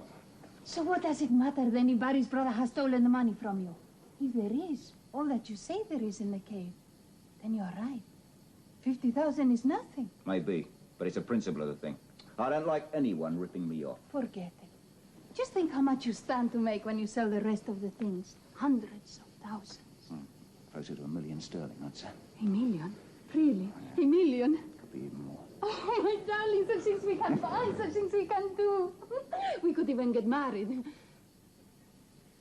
You do want to marry me, don't you? Sure I do. Of course I do. Haven't I always said so? Eh? But before you start sending out the invitations, there's a problem. And it's a big one. What is it? I've got to find a buyer for the stuff. Someone who knows what it's all about. Someone who deals in that kind of merchandise. And someone who's got that kind of money. But whoever bought the sapphires from Barry, surely they would. Yeah, they probably would. The only trouble is, I don't know who the buyer was. But if you and Barry were in this together, you must know. No, I don't, right? Barry made the contact. He fixed it all up. He comes to me one day and says he's onto a likely prospect. Someone big. But he wouldn't say who. Next morning, he gives me the thumbs up sign and says it's all fixed. Yeah, that was our last conversation. 12 hours later, he's lying on a slab in the hospital mortuary. I didn't know then he'd already been paid for the stones. It wasn't until his brother turned up to bury him that I found that out. I see. And you have absolutely no idea who this buyer was, not even a suspicion. No. Nothing to go on and no way of following it up. So we find someone for ourselves, another buyer. Good thinking, but it's not quite as simple as that. Look, we're not talking about a second-hand car or some unwanted Christmas present. We're talking about a fortune in antiquities that legally belongs to the Cyprus government. You see, we can't exactly put an advertisement in the papers, can we? And someone's already had 2 goes at knocking me off. Who? The brother? No, he's not fully in the picture, I'm sure of that. No, he just found the briefcase and went for broke on that, the greedy. Besides, he was with me the first time. Going close to getting killed himself. Then who? I think I know. In fact, I'm pretty sure. But I couldn't prove it. I'm not exactly about to go to the police, am I? And it's better for you that you know nothing. Believe me. Right? So, that's how it is. Andonis. Who? My cousin Andonis. In Valence's place? You've got to be joking. No, not to buy. But he could perhaps find a buyer for us. He knows many people, and few of them are honest. Small-time stuff. Yes. But maybe through his contacts he could lead us to the right door and open it for us? Do you trust him? No. He's a thief, among other things. Oh, well, that's the pedigree we're looking for, anyway. Yeah. Yeah, all right. Have a word with him. If he's interested, say nothing to him about what really happened to your friend Barry, or about somebody trying to kill you. If you do, he will be afraid. All right? All right. Well, I don't see why he shouldn't join the club.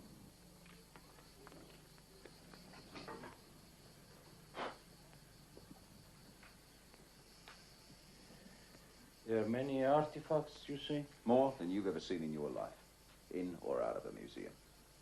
And treasure, Maria tells me. Jewels, gold, the lot. A fortune. And you wish to find a buyer? I'm gonna give it away.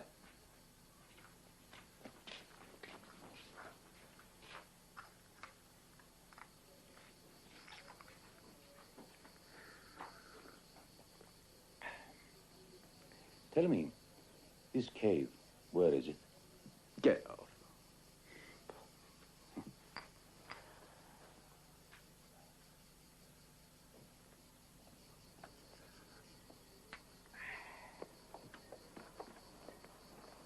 Well, can you handle it? I think so. I will ask around. Great. So who's keeping you? Oh, siga. I must be careful and very discreet. Such things are not arranged in a hurry. Maybe not normally, but I'm in a hurry. Oh? Why? I need some cash. I want to settle up with you for this luxury accommodation. I don't like being in debt. I'll do my best. I'm sure you will. You're in for 10%. 25. Okay. 25. You've got a sample of what is on offer? If I find someone who is interested, without something to show them, they will not even begin to negotiate. No one would buy blind. And first, they must be teased. You've got something? No. But you could draw from stock, huh? No, not easily. Then my hands are tied. Without bait, even if I drive the fishing shore, they will not bite. Look, just at the moment, I'm not too keen on traveling, right? I understand. Then, let me collect some trifle for you. I would only be too willing. Yeah, I'm sure you would. All right, I'll get something. Today? If you can provide some transport. Of course, and free of charge. Oh, that's big of you. Yeah, today then. Good. I will start making inquiries right away. And if I'm successful, we shall then all be very rich, huh? It would seem that our Mr. Collier is very much on his guard, as well as being a man of action. First, he lays you out with a karate blow while you're searching his hotel room. Then last night, he very effectively neutralizes the pair of you. I'm beginning to wonder if we can compete. He had us covered with a rifle from the moment we walked in. Which suggests that either you were clumsy in your approach to the building, or that he is gifted with prescience. Now, is that what you're trying to tell me? Huh? That in addition to his skills in the martial arts and in weaponry, he's got a crystal ball. Well, you're supposed to be the experts. What do you suggest our next move should be? Think about it. Hellman. I sure do. Good to hear from you. Well, of course not. I'm delighted you did. Well, certainly. Give me a great deal of pleasure. Shall we say in about half an hour? Right, well, come to the jetty at the Nautical Club in Limassol and we'll pick you up there. Right? Look forward to seeing you.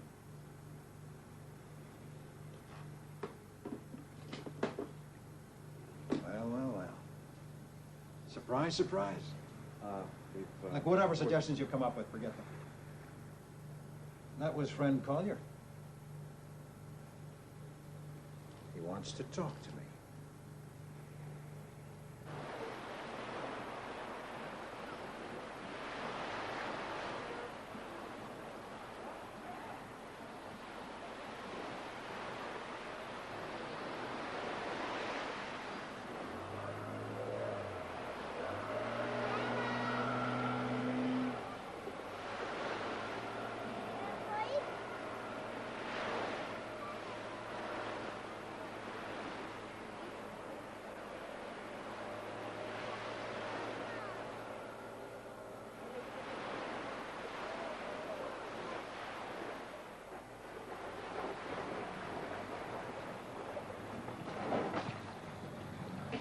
Thank you.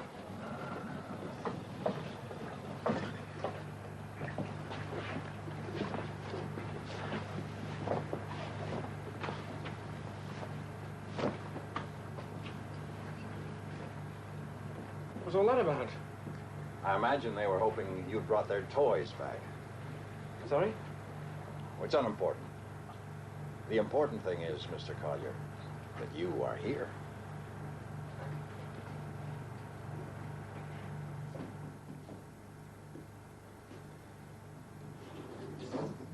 I can't tell you how pleased I am that you decided to accept my invitation after all. Well, it's very good of you to see me, but I'm afraid this isn't exactly a social call. Well, no. Well, then I The didn't... fact is, Mr. Hellman, I need your help. Please. Thank you.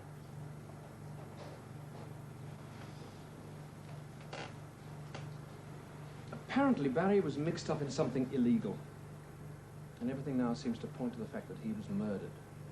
And a lot of things have happened to me since we last met, and all of them very odd indeed. I doubt if you'll believe a word of it, but I promise you it's all true. And I just don't know what to do about it. Frankly, I'm drowning. And, well, seeing as you're a friend of my brother's, that's why I called you. I'm hoping you'll listen to me and accept my word that it's not some kind of fairy story, and together we may be able to make some sense of it all, and even come up with a few answers.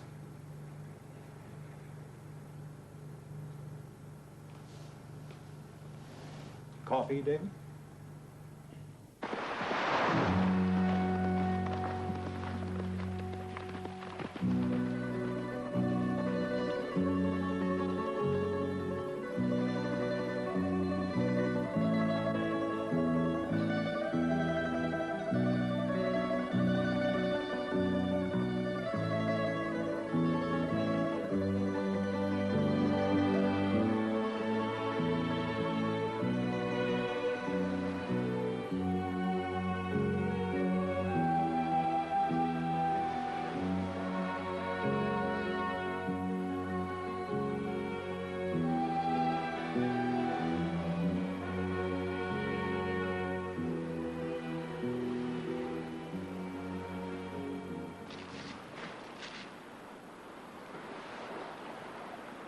He has found a friend.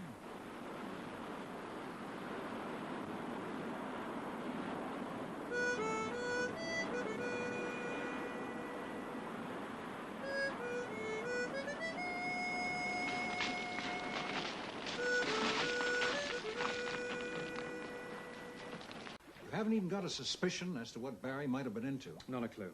But with that kind of a payoff, it has to have been something big. I don't even like to think about it. Well, it sure is one hell of a story. You don't believe me either, do you? On the contrary. I believe everything you told me. You do? Why would you come here and lie to me? What's in it for you?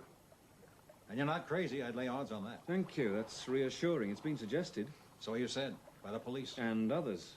Well, you just forget it, huh? Okay, so what you told me, it sounds pretty wild, but you're as sane as I am. These things happened exactly the way you spelled them out. I accept that. At last. Well, now. We have a lot to do if we're going to solve these riddles and tie up all the loose ends.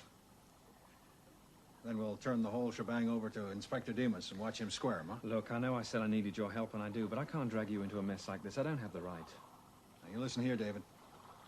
If you think you can come to me with an intriguing tale like that, and then expect me just to stand idly by and not do everything I damn well can to help you, then you are crazy. I'm in, David. You're stuck with me. And you sure as hell do need me. I've got the time and the financial resources and the manpower for just this kind of operation, so no arguments, right? Okay, no arguments. Good. So, where do we go from here? We dig deep. Now, this woman, Helene, and her friends, what were their names again? Haralambos and Basilios. Basilius, is he the bandit character? Well, he looks like one. A poacher, anyway, that's for certain. A poacher? And you're totally in the dark as to what their interest is in all this? Totally. Except it's pretty obvious that Helene and Barry had something going for each other. Could be she's just out to nail his murderer, and these two are helping her. Do you really believe that? It's a possibility, an explanation. Well, it may be, but I sure as hell don't buy it. If all that lady wants is to see justice done, then why doesn't she talk to Inspector Demas? And why is she playing hide-and-go-seek with you? She says she can't get involved with the police, that none of them can. And I say why? It has to be because she's scared. They're all three of them scared. Yeah, scared of what? Who knows? Maybe of winding up in jail themselves. Oh, no, they haven't exactly been acting like law-abiding citizens now, have they? But it was Helene who gave me the briefcase with the £50,000 in it. And how long did you keep it, huh? And she told you herself. She was the only one who knew that she was planning on giving it to you. Except Haralambos. Exactly. But that's ridiculous. Why give me the money and then try to rob me of it? Smoke screen, maybe? To cover what? Their own implication, perhaps. Now, are you suggesting that whatever Barry and Morrison were into, that Helene and the others were in it with them? Well, not with them, but, well, how about in opposition? That is a possibility, too, isn't it? And that's what we're dealing in here, possibilities. Like it's also just possible that it was Helene or one of her friends who killed your brother. My God. That thought never occurred to you? Not that they were trying to murder Barry, no. No, you just hold on to it. It might just save your neck sometime. Now, where do they hang out, these three? I've no idea. Helene told me last night she'd be in touch. Oh, I'll bet. Well, why don't we just flush them out first, huh? As I see it, for starters, we get alongside Morrison. He's the one who can answer the $64,000 question. Just what kind of a racket were he and Barry operating, if it was a racket? And if not, how do they put their hands on a small fortune in Swiss francs? The rest we can take from there. Yes, I agree. Any idea as to Morrison's whereabouts? Well, no, the construction site, that's for sure. He's officially on leave. He's got a girlfriend, I understand. He could be with her, I suppose, but then he could be anywhere. It's a pretty big island. Yeah, well, then it's hunt the possum time. And for that, we need to bring in the hounds. Travis and Olson, they can handle it. They've got the right kind of background. Yes, I can believe that. Can you give me a description of Morrison? I can do better than that. I've got a photograph. Oh. There. Oh, this will be a big help. Can I keep this? Yes, sure. What is this? I haven't the faintest idea. It looks like some kind of inscription. I imagine it's from one of the archaeological sites here. Could be. Yeah, have you any idea what it says? That's not my line of country. Wall carvers will be prosecuted, maybe. Well, now, I'll just give this to Travis and Olson and get them started immediately on tracking him. What do you want me to do? Relax. Let my hounds do the running around. The first sign we're getting anywhere near close to Morrison, and I'll be in touch immediately. Okay. You can count on it. In the meantime, just take it easy. Unwind a little. Hey, I'm giving a little party tomorrow night at the Asteria Beach Hotel. Now, there are quite a few interesting people coming. And I wouldn't be surprised if there weren't at least one or two unattached and very attractive young ladies present. So how about it, huh? About 8? You've just made me an offer I can't refuse. Great. Olson, will you see that the tender takes Mr. Collier ashore? Right, sir. Well, until tomorrow night, then. Well, thank you, Mr. Hellman. What can I say? Eugene, okay? Just, watch your step. Right.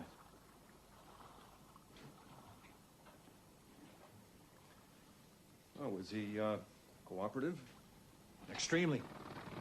Not even realizing it. David Collier's a very confused young man. What's his play? Where does he figure in this? Oh, he doesn't. He's clean.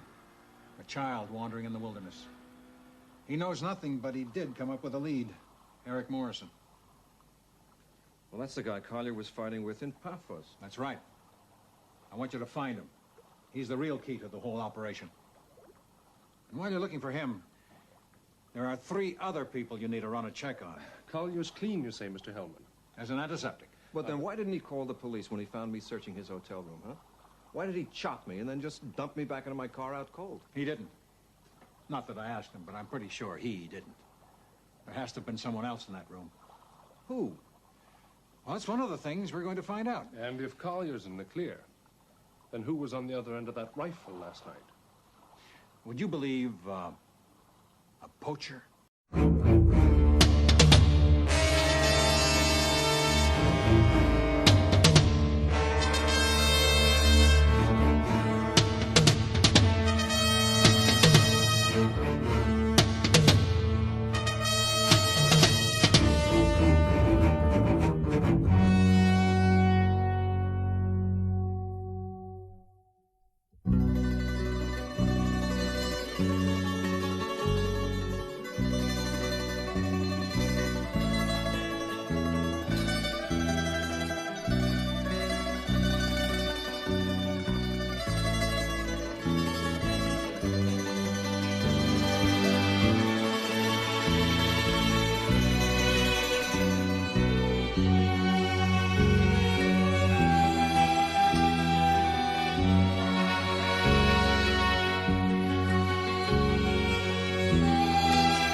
Antonis.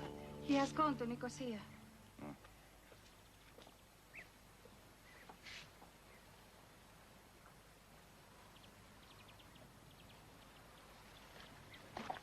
How long will you be away?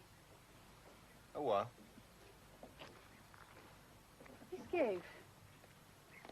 Is it far from here? Fair distance. Be careful. I am.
absolutely no idea where Mr. Morrison is. Have you tried his home? No luck, though. Nobody home. Well, he's on holidays. I suppose he could be anywhere. He might even have gone to Athens. He's done that before. He didn't say what his plans were. And you didn't ask? None of my business. His girlfriend, what's her name? Yes. He could be with her, I suppose. I'm sorry I can't be more help. Yeah, well, thanks anyway, Mr. Priest. Is it important that you find him? Not that important. No, it's just that, well, the three of us invested in a lottery ticket. Would you believe it? The number came up, so we want to settle with him. Lucky man. Yeah, no complaints from us either. I mean, it's not a fortune, but a third of something's better than all of nothing, right? Certainly is. And a very pleasant surprise for him to come back to. If I see him first, I'll tell him you called. You're, The bringers of good news, wouldn't you say? We'll leave a note for him at his place. Thanks again. See you.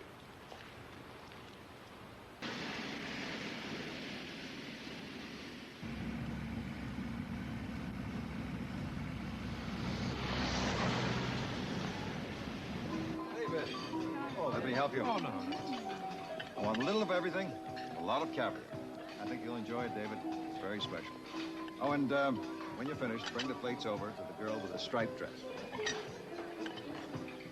I just wanted to tell you that that girlfriend of Morrison's, apparently she's dropped out of sight, too. But she's got cousins, a lot of them. One in particular runs a garage up Trudas way. Now, it just could be that Morrison's there. Anyway, Travis and Olson are going to check the place out tomorrow.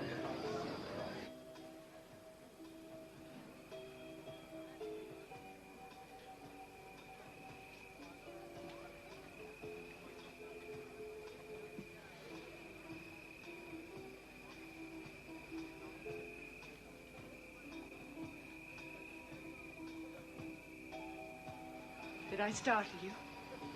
A little. It's a good party. Interesting people. Too many, perhaps. Do you like it? Very much. May I ask where you got it?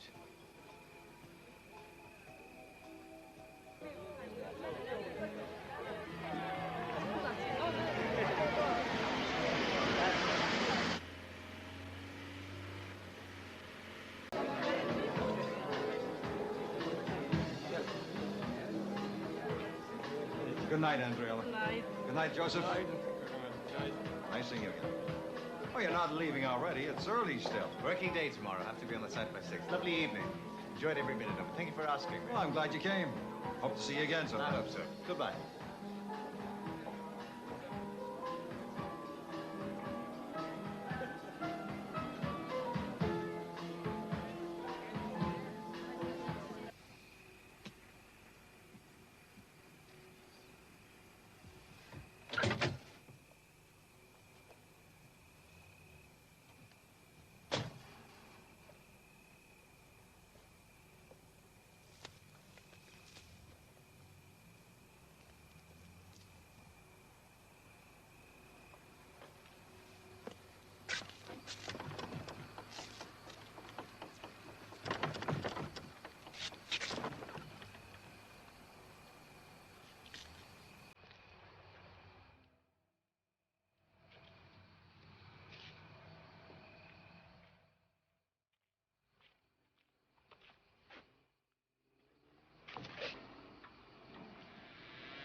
Gone into business on your own, then? Hey! How did you... A little bird told me. Rather beautiful one, as a matter of fact. What little bird? Oh, come on. I've seen the necklace. What about the two other little trinkets that are missing, huh? Trinkets? You I... couldn't wait, could you? You and Barry. So what else do you expect? There were 7 of us when we found that place. Ted Willett, Jack Ransom, Dusty Miller, Alexis Iliadis, Barry, me, and you. We'll all keep our mouths shut, you said. It'll take time, but stay still, and I'll find a buyer, you said. So we did! And look what happened.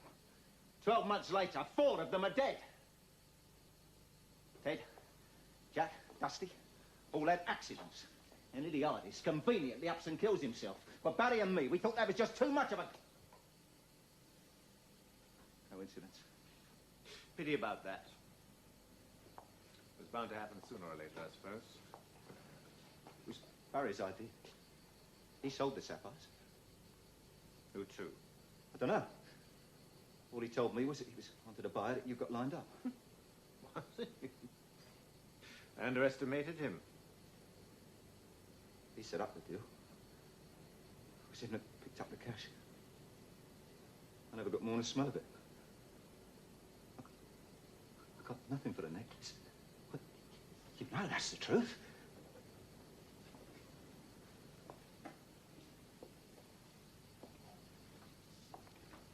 Look. There's a 50,000 Barry pulled in for the jewels. It's yours. All yours. Where is it? Davy Collier's got it. I found it in his apartment. I had my hands on it. He came in, split the bundle. Couldn't get clear with it. It's still there. You can have it. Every penny of it. It's all yours. Why not?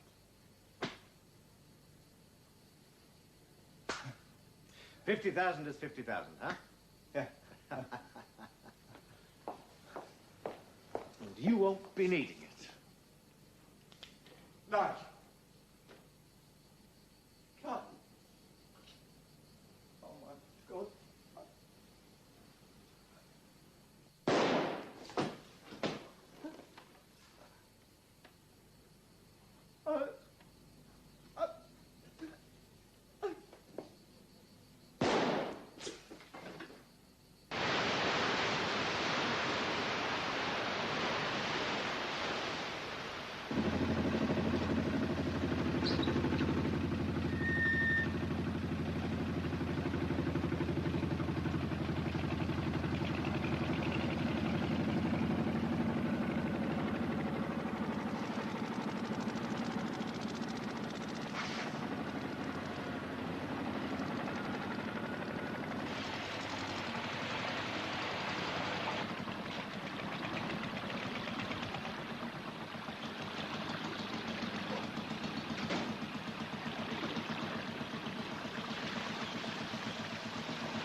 What do you mean he's disappeared?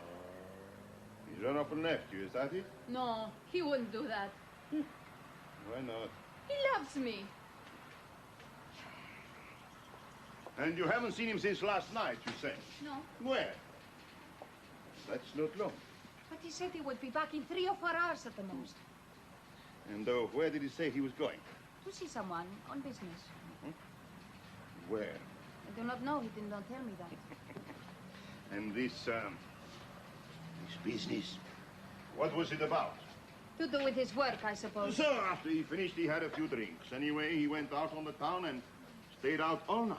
Huh? Nothing unusual in that. It happens all the time. Men, huh? Oh, you know what they're like. He would not have stayed out, not last night anyway. He would have come straight back as he said he was going to. Well, what makes you so sure? Because he was afraid. Ah, afraid? Huh? Afraid of what? Of being seen. But he went out last night. He had to go, as I told you, on business. It was important. But he would not have stayed away any longer than he had to. That is why I took him to the house of my cousin, so that he would be safe. Safe from what? Someone has tried to kill him twice. No, he told you this. Yes. Well, who tried to kill him and why? I don't know. And I don't think that Derek knows either.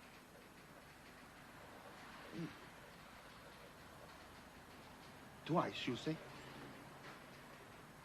Once when he was on his own, and before that with a man called David Collier.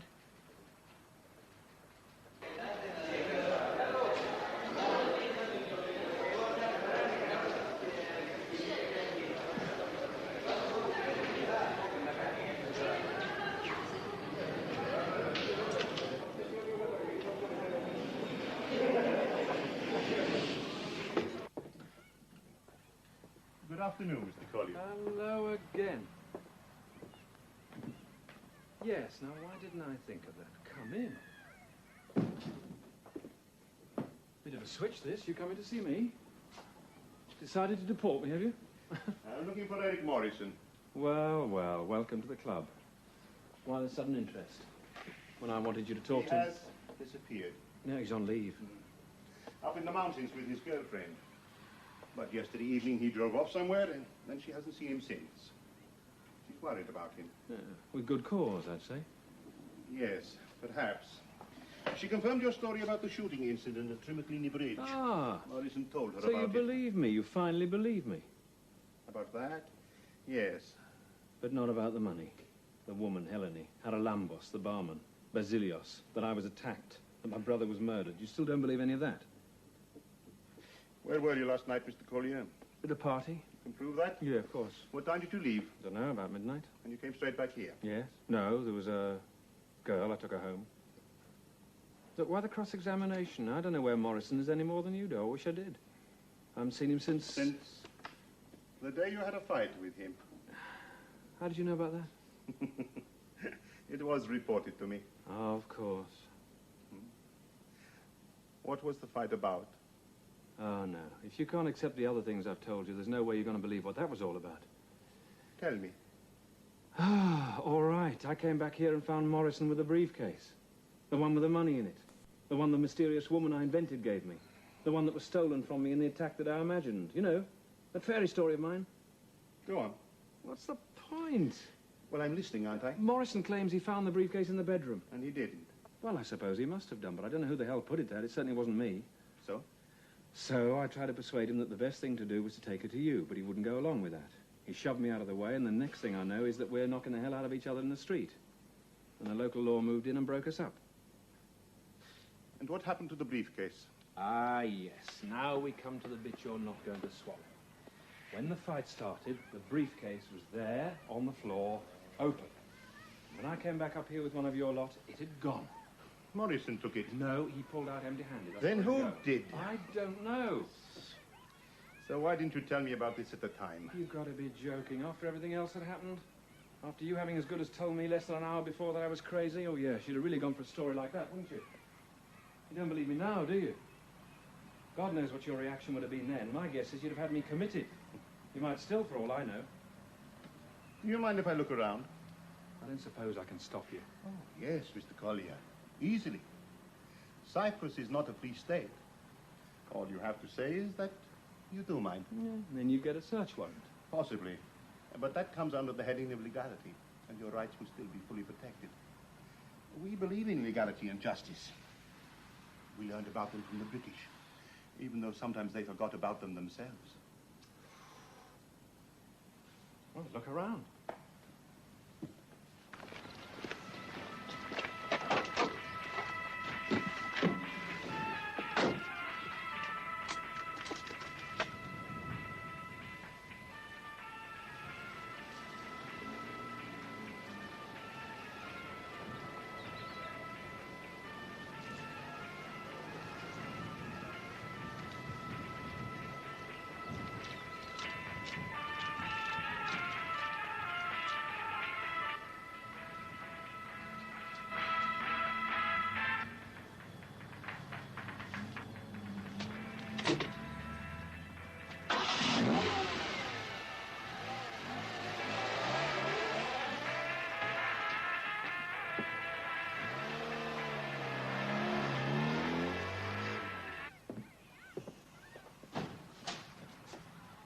say you didn't see Morrison last night? I've told you, not since that day. Well, I asked that because we have found the pickup truck he was driving. It was here in Papas. Parked in a street not more than 300 yards from this apartment. What else did his girlfriend say? Very little. Much less than she knows, I'm certain of that, but about what? Then make her talk. What do you suggest, Mr. Collier? A rubber truncheon? We'll keep her under observation. And the woman, Helene, have you seen her since? Yes. Where? Here, 3 nights ago. At your invitation? Yes, of course. I put an ad in the personal column of the newspapers. Helene longing to see you again, David. And what did she want? You're interested in conversations with the Phantom? Well- No, don't tell me. You've probably got a quotation to cover that, too. Mm. Okay. She wanted to explain why the Alfa Romeo wasn't where I left it. How it was that Harry Lambos was behind the bar of the Curium Palace that night and not the regular barman. And why the 3 of them ran away from the monastery the way they did. And did she convince you? Mm-hmm. More or less. What else did she say? She insisted that my brother was murdered. I see. And this time, did she suggest any possible motive? No. These were found in your brother's belongings. Mm-hmm. What is this? I don't know. It's some kind of carving. Your brother took it? Yeah, I imagine so. Where? I'm the foggiest. May I have it? Why? You think that might be important? I don't imagine so, not for a moment, but I'm interested in such things. May I? Yeah, why not? Thank you. You see? No briefcase? No. Is that it, then?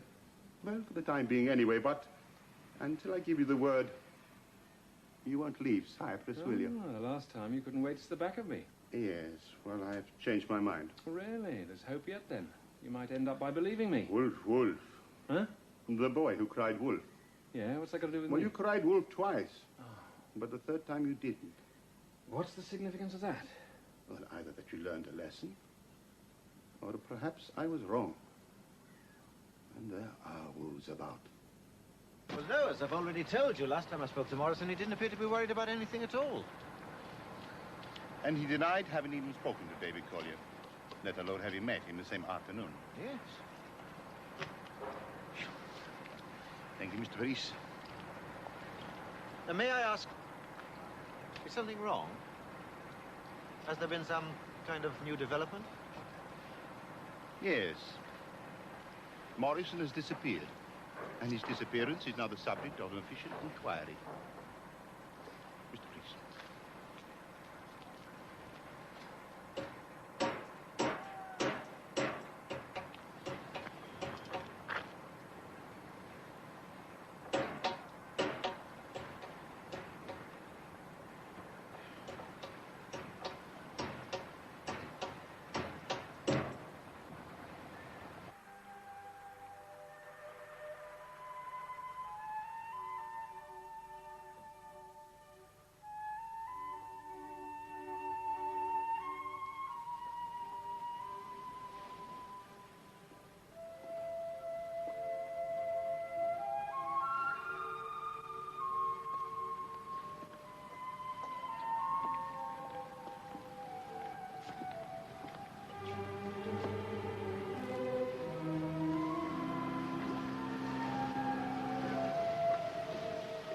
Looks like we've got a visitor.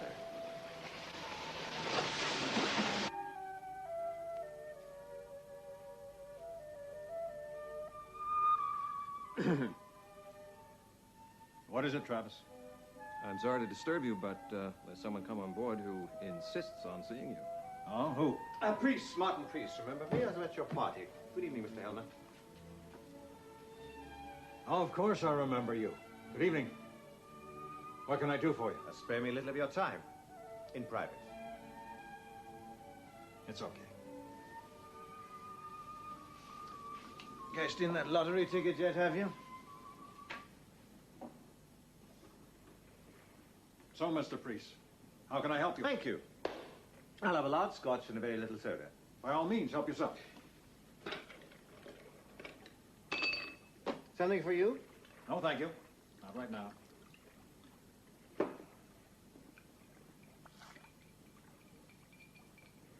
Cheers. Mm. Very good scotch, this. I see you're a connoisseur. Like yourself. But sadly, champagne tastes on beer money. You know how it is. But then, of course, you don't, do you? I get the feeling that this isn't exactly a social call. Business. And pleasure. We have to have a little chat, you and I. Oh, do we? Mm-hmm. About what? This and that. Like antiquities, for instance. About $10 million worth, to be precise. You're wasting your time looking for Morrison. You won't find him. It was never Morrison you had to deal with anyhow, or Barry Collier. I'm the one who wrote to you. You wrote to me? No more games, Mr. Hellman. No more hide and seek. It's time we talk money. I received so many letters. Yes, well, this one wasn't signed, remember? And along with it, you got a set of photographs. Like these.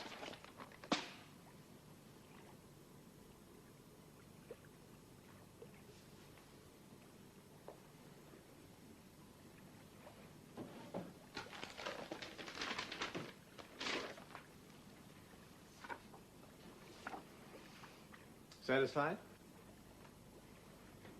Just as a matter of interest, how did you find all this? We were making seismic tests using small explosive charges. When the dust cleared, bingo. There was the way in. And Collier and Morrison? Just happened to be there. Worker ants, nothing more. Greedy little men. In a hurry and easily satisfied. But you're dealing with me now. Direct. As far as I'm concerned, this money you gave Barry Collier is just a deposit, a down payment. You're going to have to come up with a hell of a lot more if you and I are going to do business. I don't even start listening till you're into 7 figures. I'm afraid I don't understand. You clearly are laboring under a misapprehension, Mr. Priest. I never paid Barry Collier a cent. For anything. No, it's the truth. When Collier first approached me, he had one of those sapphires with him. He asked me if I would be interested in purchasing it along with its twin. I told him that I would, and he said that the next night he would bring along the 2 stones. But sadly, on the following day, he met with an accident. I never saw him again. So you see, that money is not mine. Morrison told me. Maybe, but I assure you, he was mistaken. Well, then where did Collier get it from? I would have thought that quite obvious, Mr. Priest. From another buyer.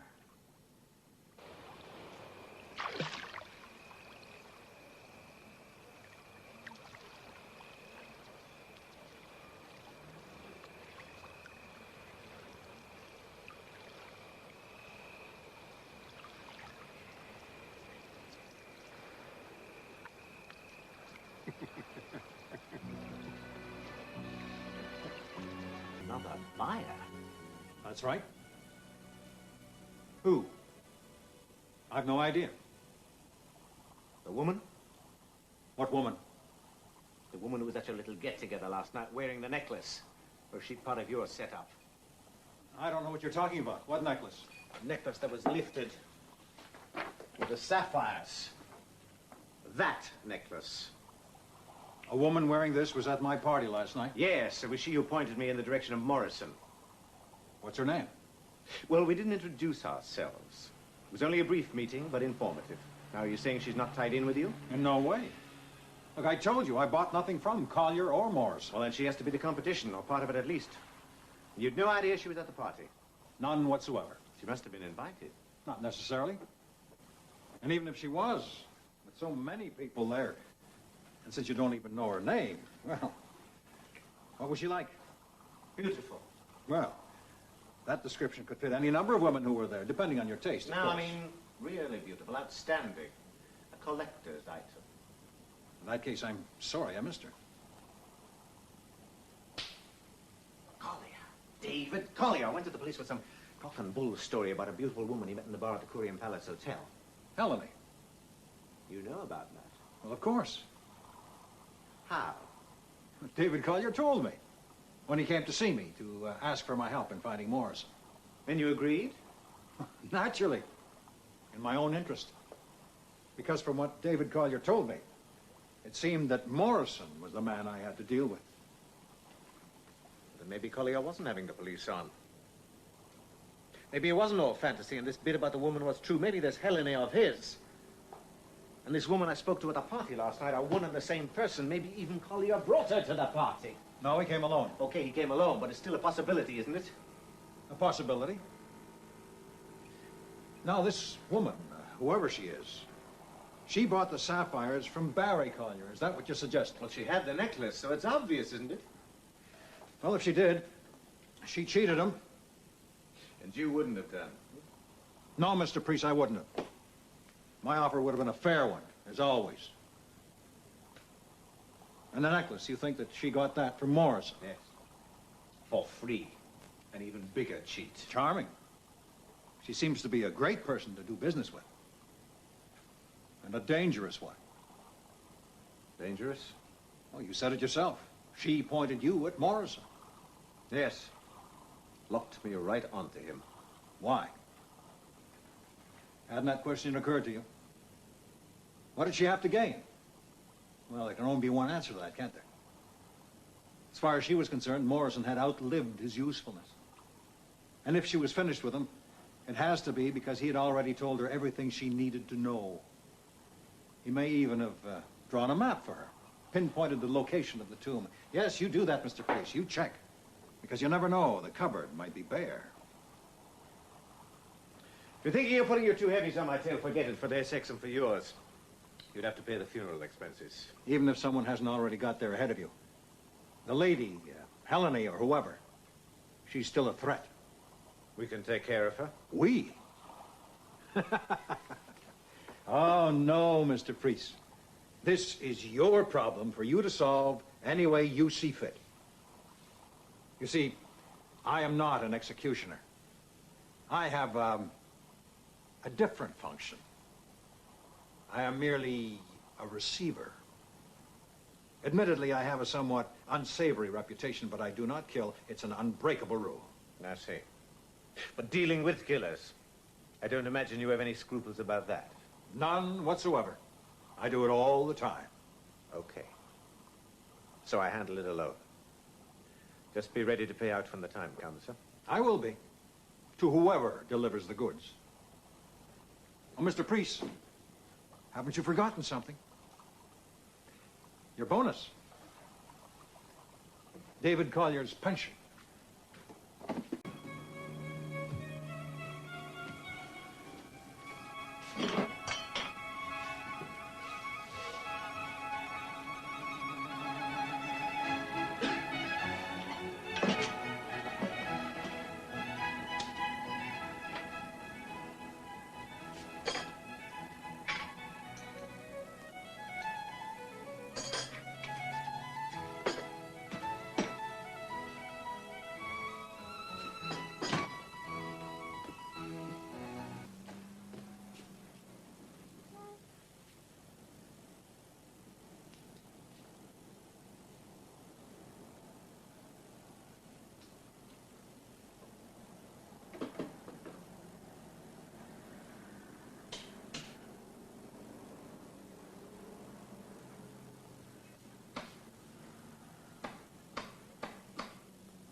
Hello, Electricity Authority.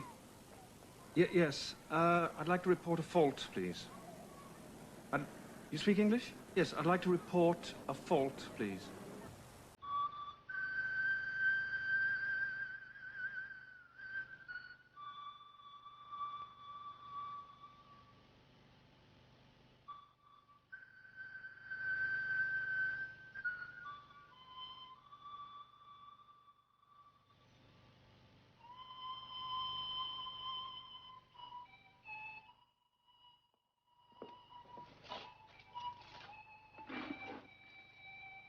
Excuse me.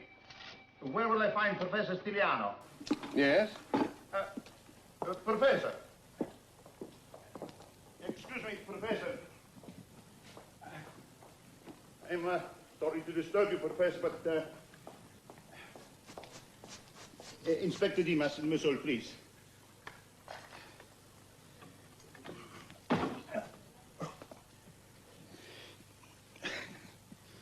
Forgive me. What can I do for you, Inspector? Professor, do you know what this means?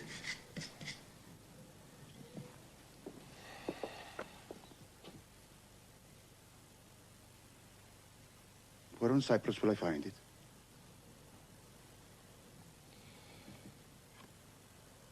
Where indeed, Inspector?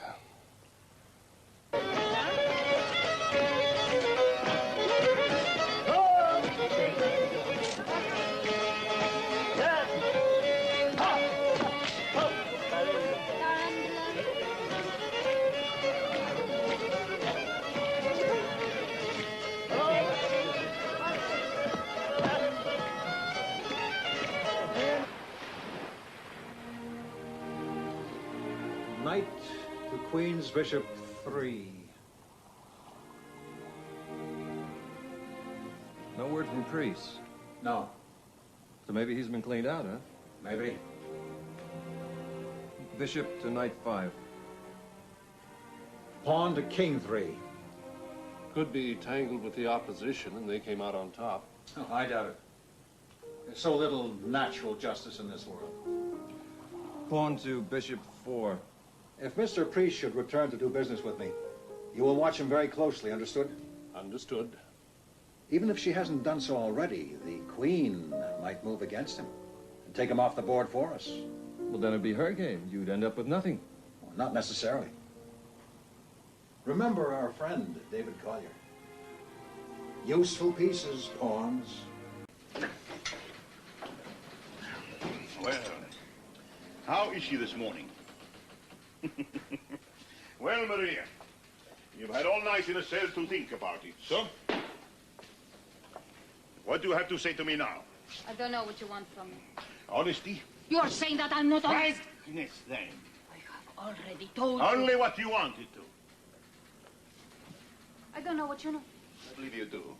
The day before yesterday, when you came to me, I believe there were some details which you left from your story. So now, I want you to repeat everything Eric Morrison ever told you. Everything. No. You still have nothing to add. Oh, very well. I can wait. And we have plenty of accommodation.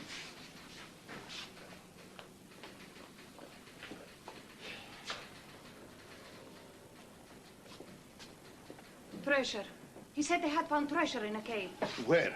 I don't know. If you hold anything back from me now... I don't know, and that is the truth. Eric did not tell me where. Very well, then. Where did they find it then, and when? Look, Eric said they stumbled on it just like that some time ago. They? Who are they? Eric. And Barry Collier. He's gone. That is all. Except that Barry Collier had sold 2 of the jewels which were in the cave for £50,000. Who to? Eric said he never knew who the buyer was, and that before Barry Collier could tell him, he was murdered. Morrison told you that Collier was murdered. Well, he said his death was not an accident. Accidental death. Yes. Yes, as I accepted it to be. Perhaps too many deaths have been accepted as accidents, huh? He also said that twice somebody had tried to kill him. Once when he was with Barry Collier's brother. But I told you this when I came to see about Eric. It would have made a fortune out of the treasure that they found. All working on a construction site. And Martin Priest is a liar. Lock her up. But I did nothing! Precisely. You did nothing. Which in itself is a crime. No, I know. There's no justice in this world, is there? Lock her up.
Call for you.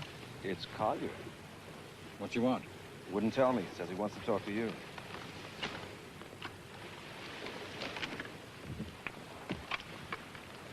Morning, David. Your what? What exactly? What have you found? Oh, I see. No, of course not. I quite understand.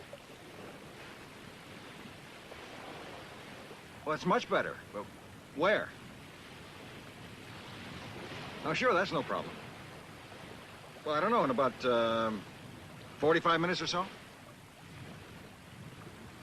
Right, I'll see you there.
Here I am, David.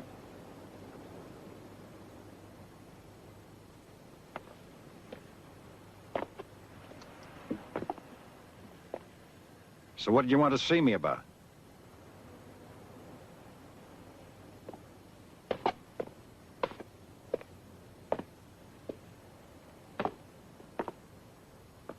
What have you found? These.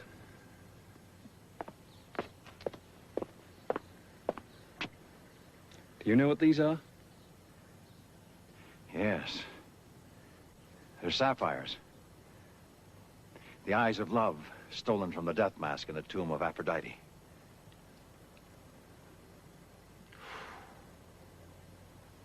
Who by?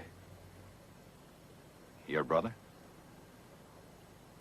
And I'll give you $1 million for them. Cash. You're not even surprised. You've known about them all along, haven't you? Of their existence and the existence of the tomb, yes. But as to their whereabouts and the location of the tomb, well, unfortunately, I've never been in possession of that information. You see, in business of this kind, people tend not to be very trusting. You want to buy these? Well, naturally. And all the other artifacts. That's why I came to Cyprus. You see, your brother and I had already entered into negotiations over those sapphires before he was killed. Yes, I think I could safely confirm that Barry's death was no accident. But that's hardly a surprise to you, is it? Did you? Me? For what reason? No, I told you. Barry and I had come to an amicable arrangement. Oh, yes, of course. You paid a deposit, didn't you? Hmm? The money in the briefcase, £50,000. Oh, no. Well, he didn't get that money from me. From where, then? Well, it would seem that I have competition. But not from a buyer that I would recommend anybody to do business with. Someone totally dishonest and entirely without scruples. Well, whoever paid over the money didn't get the sapphires, did they? Obviously not. Tell me, where did you find them? They were in one of the ice trays, in the fridge, in Barry's apartment. How apt. Frozen assets, literally. Right under our noses, too. That's very amusing. I must speak to my associates about that. You had them looking for these? Well, I wouldn't have been unhappy if they'd found them. But, principally for a lead to the location of the tomb itself. I take it you still can't be of any help to me on that score. I don't know anything about a tomb. But if Morrison was in on the robbery with Barry, he must... Oh, of course. That's the reason you agreed to help me find him, isn't it? And your two bloodhounds still haven't been able to track him down, eh? Pity. For both of us. Morrison's dead. Murdered.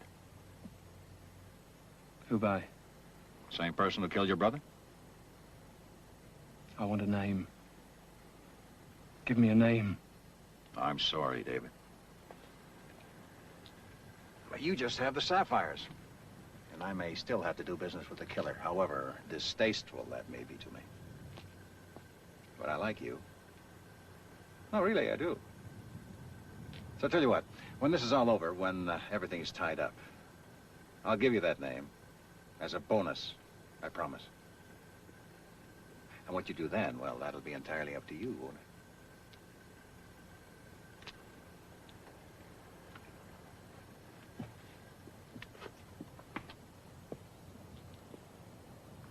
So what do you say, David?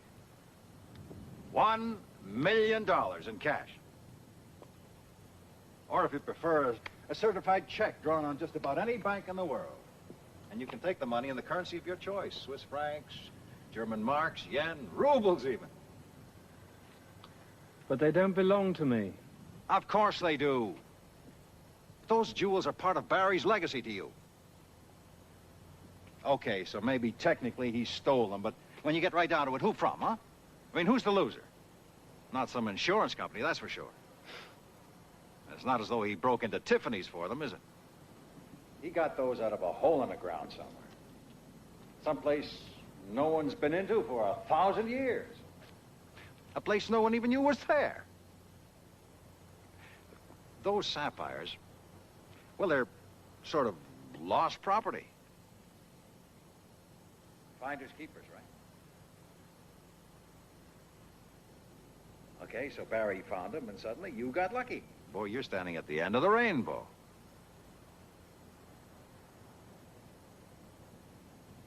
Hey!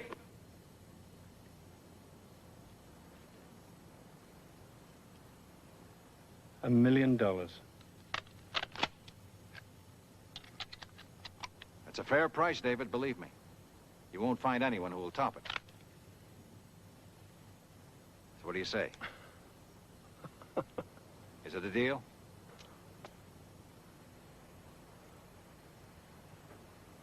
Set you up for life, that kind of money. And like I said, as a bonus later on, I'll give you that name you want.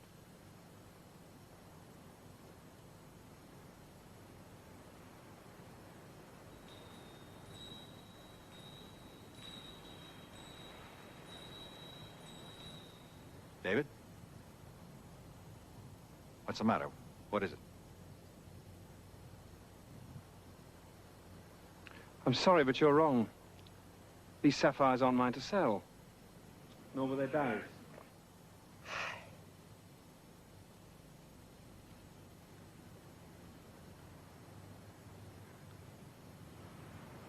Where are you going? What are you going to do with them? I'm taking them back where they belong.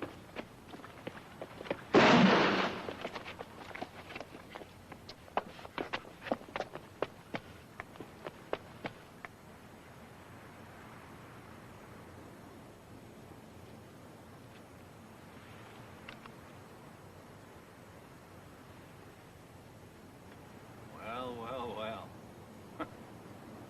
I should have known. Of course. Helene. I should have known.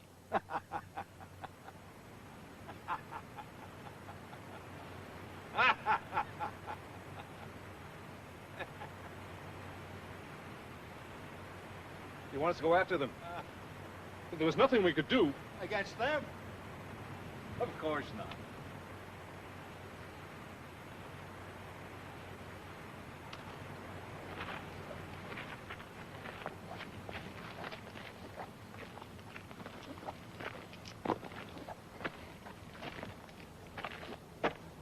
We will take you where you want to go.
Hello, David. Cutting yourself a slice of the cake, eh? And if it isn't the beautiful and talkative Helen, eh?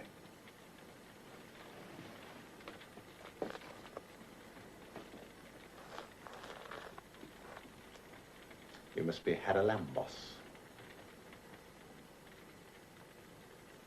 A place for everything, and everything in its place. Back to square one. So Morrison did let you in on our little secret before I got to him. Or have you known about this place all along? The name. The name Hellman wouldn't give me. You killed my brother. I'm sorry about this.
It is finished, Englishman.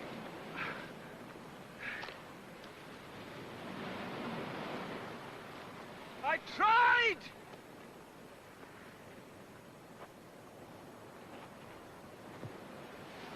I tried!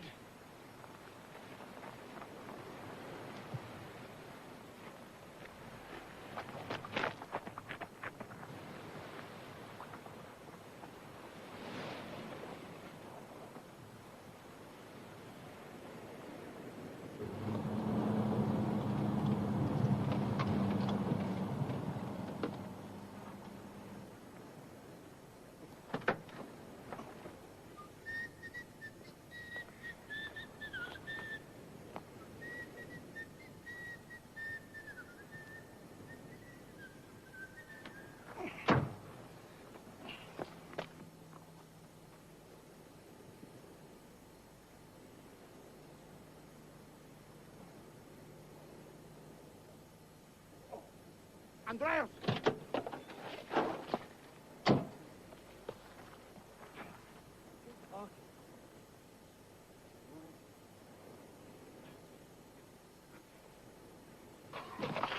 An intriguing case, and one with still so many questions left unanswered. For instance, the woman Helene, Carolembos, Basilius, they went to such lengths, acted so deviously. But what was their interest?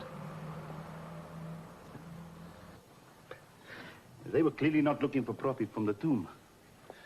They gained nothing. Two of them died. Exactly. But to achieve what? And Basilius has disappeared without a trace. Why? He has nothing to fear. He has done nothing illegal. As you said, so many questions. And here's another. Hellman offered you $1 million for those sapphires. That's a great deal of money. A temptation for anyone. One I don't think many people could have resisted. Me included. But you did. You refused his offer and took the jewels back to the tomb. Why? I don't know. Perhaps because you couldn't help yourself. Well, if you are ready then.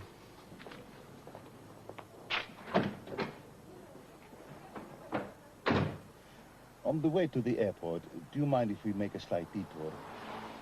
There is something I'd like to show you. It won't take long, and we have the time.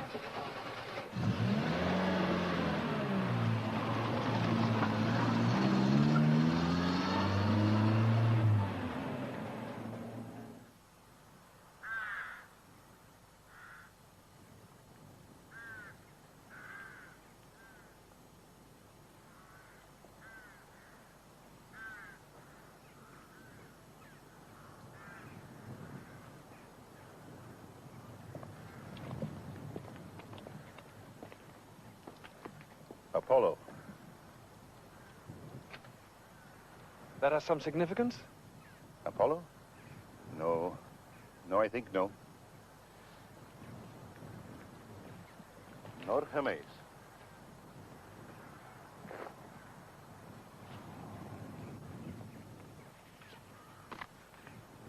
This belongs to you.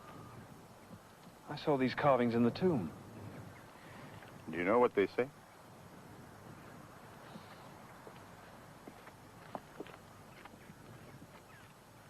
Professor Ciliano translated them for me. It is a warning, if you like, a threat. The inscription makes it plain that the tomb is dedicated to Aphrodite, and that it is under the protection of the goddess herself, with Dionysus and Pan as co-guardians. And it goes on to say that violation of the tomb would be sacrilege and would bring down on the offender or offenders the wrath and vengeance of these three divinities. Well, the tomb was violated, wasn't it? And 5 of those who were guilty of that sacrilege, including your brother, paid the ultimate penalty for their crime. Police killed them. And undoubtedly in time he must also have killed Morrison. But that would have left the gods unsatisfied. The vengeance of Aphrodite, Dionysus and Pan would not have been complete. priests also had to be destroyed. And those artifacts already stolen from the tomb, returned to it. Then the future of Aphrodite's resting place, undefiled and undisturbed, ensured. And to achieve those ends, what would have amused those three more than, well, as in ancient times, than to use some poor unsuspecting mortal? Oh, come on now. This has got to be some kind of a joke. Either that... Now, you're not suggesting... Please, come.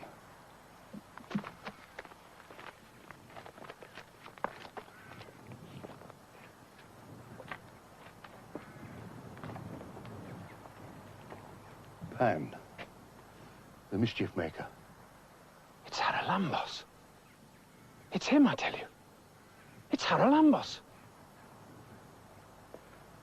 Dionysus, god of wine. Basilios. Basilios. The goddess of love and beauty. Aphrodite.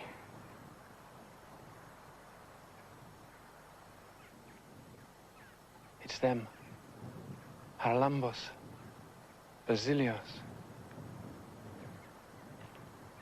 Helene. It's them.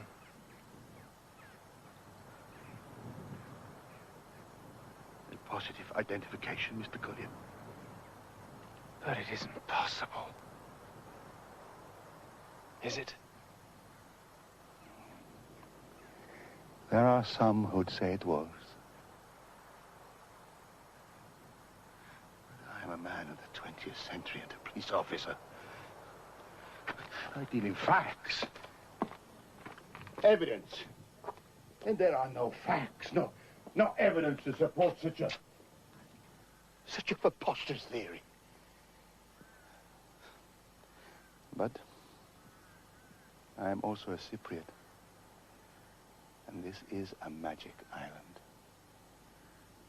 So I put it to you as a possibility, but nothing more. The past, Mr. Collier, whichever way you look at it, 2,000 years or 3 days, it makes no difference. It is still the past. And today and the future are waiting for you. And these are only statues.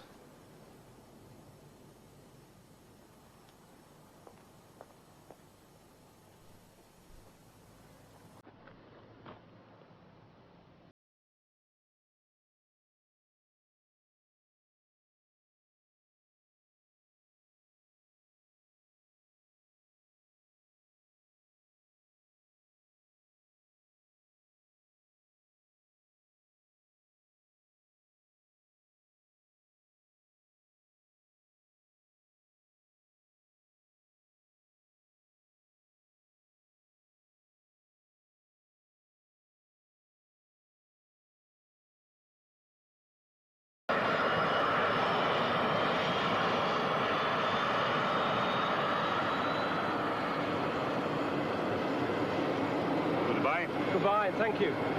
For what? The detour. Perhaps one day you will return to Cyprus. Perhaps. I hope we'll so. see. Because you never know what you might find waiting for you. Has it occurred to you? If they were using me, they were also using you. Of course. But isn't that the destiny of us all? To be the plaything of the gods. Hello, Aphrodite.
smooth floor. Excuse me, sir. I'm afraid your case will have to go under your seat.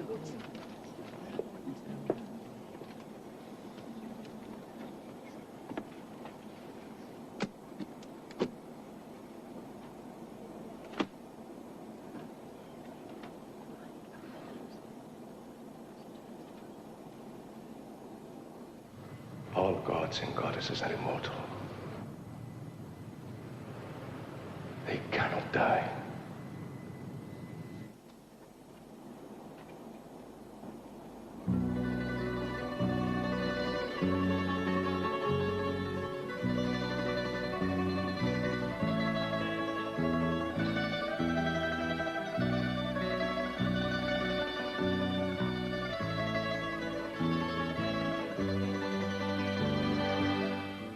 Peter McHenry is a member of the Royal Shakespeare Company, and this theme music is available on a BBC record.